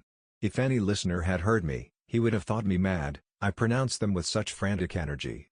And it was last Monday night, somewhere near midnight? Yes, but the time is of no consequence, what followed is the strange point. You will think me superstitious, some superstition I have in my blood, and always had, nevertheless, this is true at least it is that I heard what I now relate. As I exclaimed Jane, Jane, Jane, a voice, I cannot tell whence the voice came, but I know whose voice it was, replied, I am coming, wait for me, and a moment after, went whispering on the wind the words, where are you? I'll tell you, if I can. The idea, the picture these words open to my mind, yet it is difficult to express what I want to express. Ferndean is buried, as you see, in a heavy wood, where sound falls dull, and dies unreverberating. Where are you? Seemed spoken amongst mountains, for I heard a hill-sand echo repeat the words. Cooler and fresher at the moment the gale seemed to visit my brow, I could have deemed that in some wild, lone scene, I and Jane were meeting. In spirit, I believe we must have met. You no doubt were, at that hour, in unconscious sleep, Jane. Perhaps your soul wandered from its cell to comfort mine, for those were your accents, as certain as I live, they were yours. Reader, it was on Monday night, near midnight, that I too had received the mysterious summons, those were the very words by which I replied to it. I listened to Mr. Rochester's narrative, but made no disclosure in return. The coincidence struck me as too awful and inexplicable to be communicated or discussed. If I told anything, my tale would be such as must necessarily make a profound impression on the mind of my hearer, and that mind, yet from its sufferings too prone to gloom, needed not the deeper shade of the supernatural. I kept these things then, and pondered them in my heart. You cannot now wonder, continued my master, that when you rose upon me so unexpectedly last night, I had difficulty in believing you any other than a mere voice and vision, something that would melt to silence and annihilation, as the midnight whisper and mountain echo had melted before. Now, I thank God. I know it to be otherwise. Yes, I thank God. He put me off his knee, rose, and reverently lifting his hat from his brow, and bending his sightless eyes to the earth, he stood in mute devotion. Only the last words of the worship were audible. I thank my Maker, that, in the midst of judgment, he has remembered mercy. I humbly entreat my Redeemer to give me strength to lead henceforth a purer life than I have done hitherto. Then he stretched his hand out to be led. I took that dear hand, held it a moment to my lips, then let it pass round my shoulder. Being so much lower of stature than he, I served both for his prop and guide. We entered the wood, and wended homeward. Chapter 38, Conclusion. Reader, I married him. A quiet wedding we had, he and I, the parson and clerk, were alone present. When we got back from church, I went into the kitchen of the manor house, where Mary was cooking the dinner and John cleaning the knives, and I said, Mary, I have been married to Mr. Rochester this morning. The housekeeper and her husband were both of that decent phlegmatic order of people, to whom one may at any time safely communicate a remarkable piece of news without incurring the danger of having one's ears pierced by some shrill ejaculation, and subsequently stunned by a torrent of wordy wonderment. Mary did look up, and she did stare at me. The ladle with which she was basting a pair of chickens roasting at the fire, did for some 3 minutes hang suspended in air, and for the same space of time John's knives also had rest from the polishing process, but Mary, bending again over the roast, said only, "Have you, miss? Well, for sure." A short time after she pursued, "I seed you go out with the master, but I didn't know you were gone to church to be wed," and she basted away. John, when I turned to him, was grinning from ear to ear. "I told Mary how it would be," he said. "I knew what Mr. Edward." John was an old servant, and had known his master when he was the cadet of the house, therefore, he often gave him his Christian name. "I knew what Mr. Edward would do, and I was certain he would not wait long neither, and he's done right, for aught I know. I wish you joy, miss." And he politely pulled his forelock. "Thank you, John. Mr. Rochester told me to give you and Mary this." I put into his hand a £5 note. Without waiting to hear more, I left the kitchen. In passing the door of that sanctum some time after, I caught the words, "She'll happen do better for him nor ony a tea grand ladies." And again, "If she bean't one a th handsomest, she's known fallen very good-natured, and I has ain't she's fair beautiful, onlybody may see that."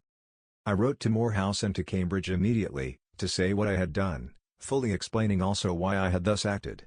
Diana and Mary approved the step unreservedly. Diana announced that she would just give me time to get over the honeymoon, and then she would come and see me. "She had better not wait till then, Jane," said Mr. Rochester, when I read her letter to him. "If she does, she will be too late, for our honeymoon will shine our life long, its beams will only fade over your grave or mine." How St. John received the news, I don't know. He never answered the letter in which I communicated it, yet 6 months after he wrote to me, without, however, mentioning Mr. Rochester's name or alluding to my marriage. His letter was then calm, and, though very serious, kind. He has maintained a regular, though not frequent, correspondence ever since. He hopes I am happy, and trusts I am not of those who live without God in the world, and only mind earthly things. You have not quite forgotten little Adele, have you, reader? I had not. I soon asked and obtained leave of Mr. Rochester, to go and see her at the school where he had placed her. Her frantic joy at beholding me again moved me much. She looked pale and thin. She said she was not happy.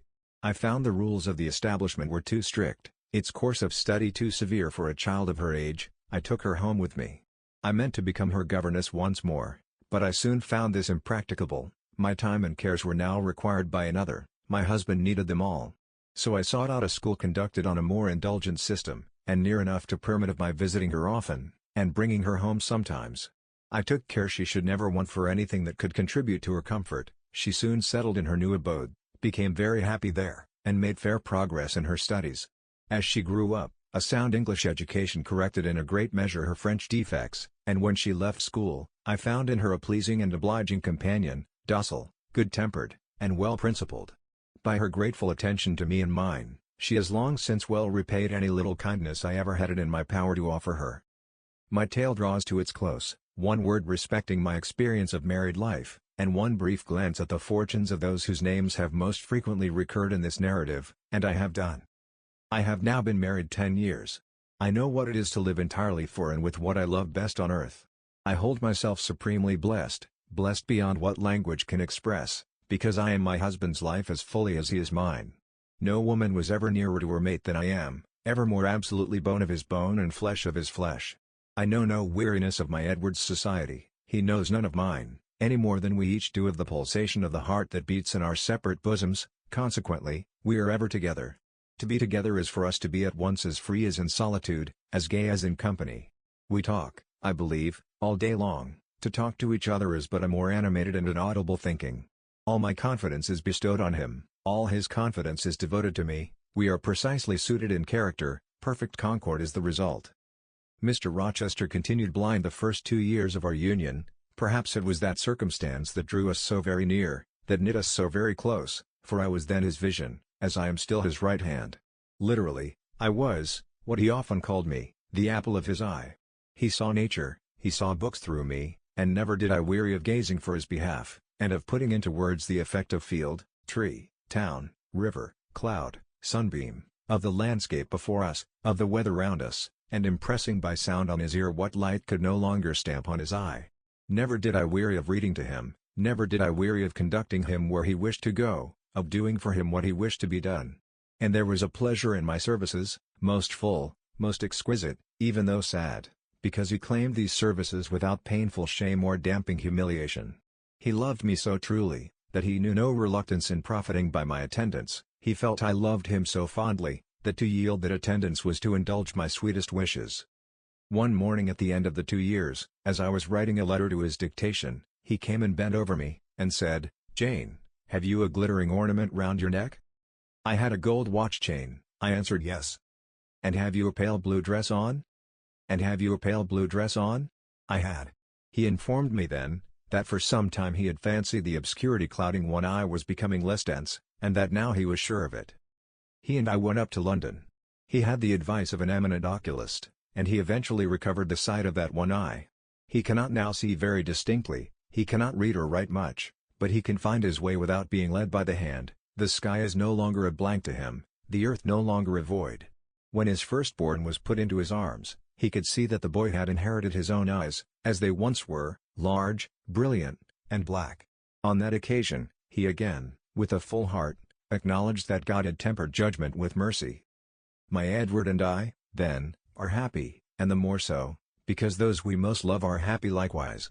Diana and Mary Rivers are both married. Alternately, once every year, they come to see us, and we go to see them. Diana's husband is a captain in the Navy, a gallant officer and a good man. Mary's is a clergyman, a college friend of her brother's, and, from his attainments and principles, worthy of the connection. Both Captain Fitzjames and Mr. Wharton love their wives, and are loved by them. As to St. John Rivers, he left England, he went to India. He entered on the path he had marked for himself, he pursues it still.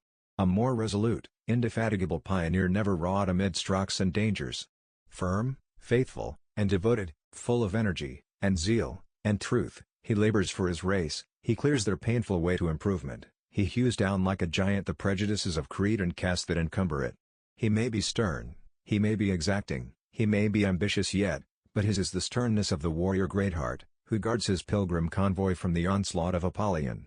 His is the exaction of the apostle, who speaks but for Christ, when he says, "Whosoever will come after me, let him deny himself, and take up his cross and follow me."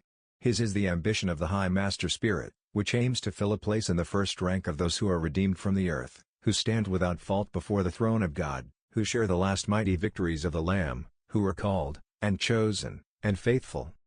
St. John is unmarried, he never will marry now. Himself has hitherto sufficed to the toil, and the toil draws near its close, his glorious sun hastens to its setting. The last letter I received from him drew from my eyes human tears, and yet filled my heart with divine joy. He anticipated his sure reward, his incorruptible crown. I know that a stranger's hand will write to me next, to say that the good and faithful servant has been called at length into the joy of his Lord. And why weep for this? No fear of death will darken St. John's last hour, his mind will be unclouded, his heart will be undaunted, his hope will be sure, his faith steadfast. His own words are a pledge of this. "My Master," he says, "has forewarned me."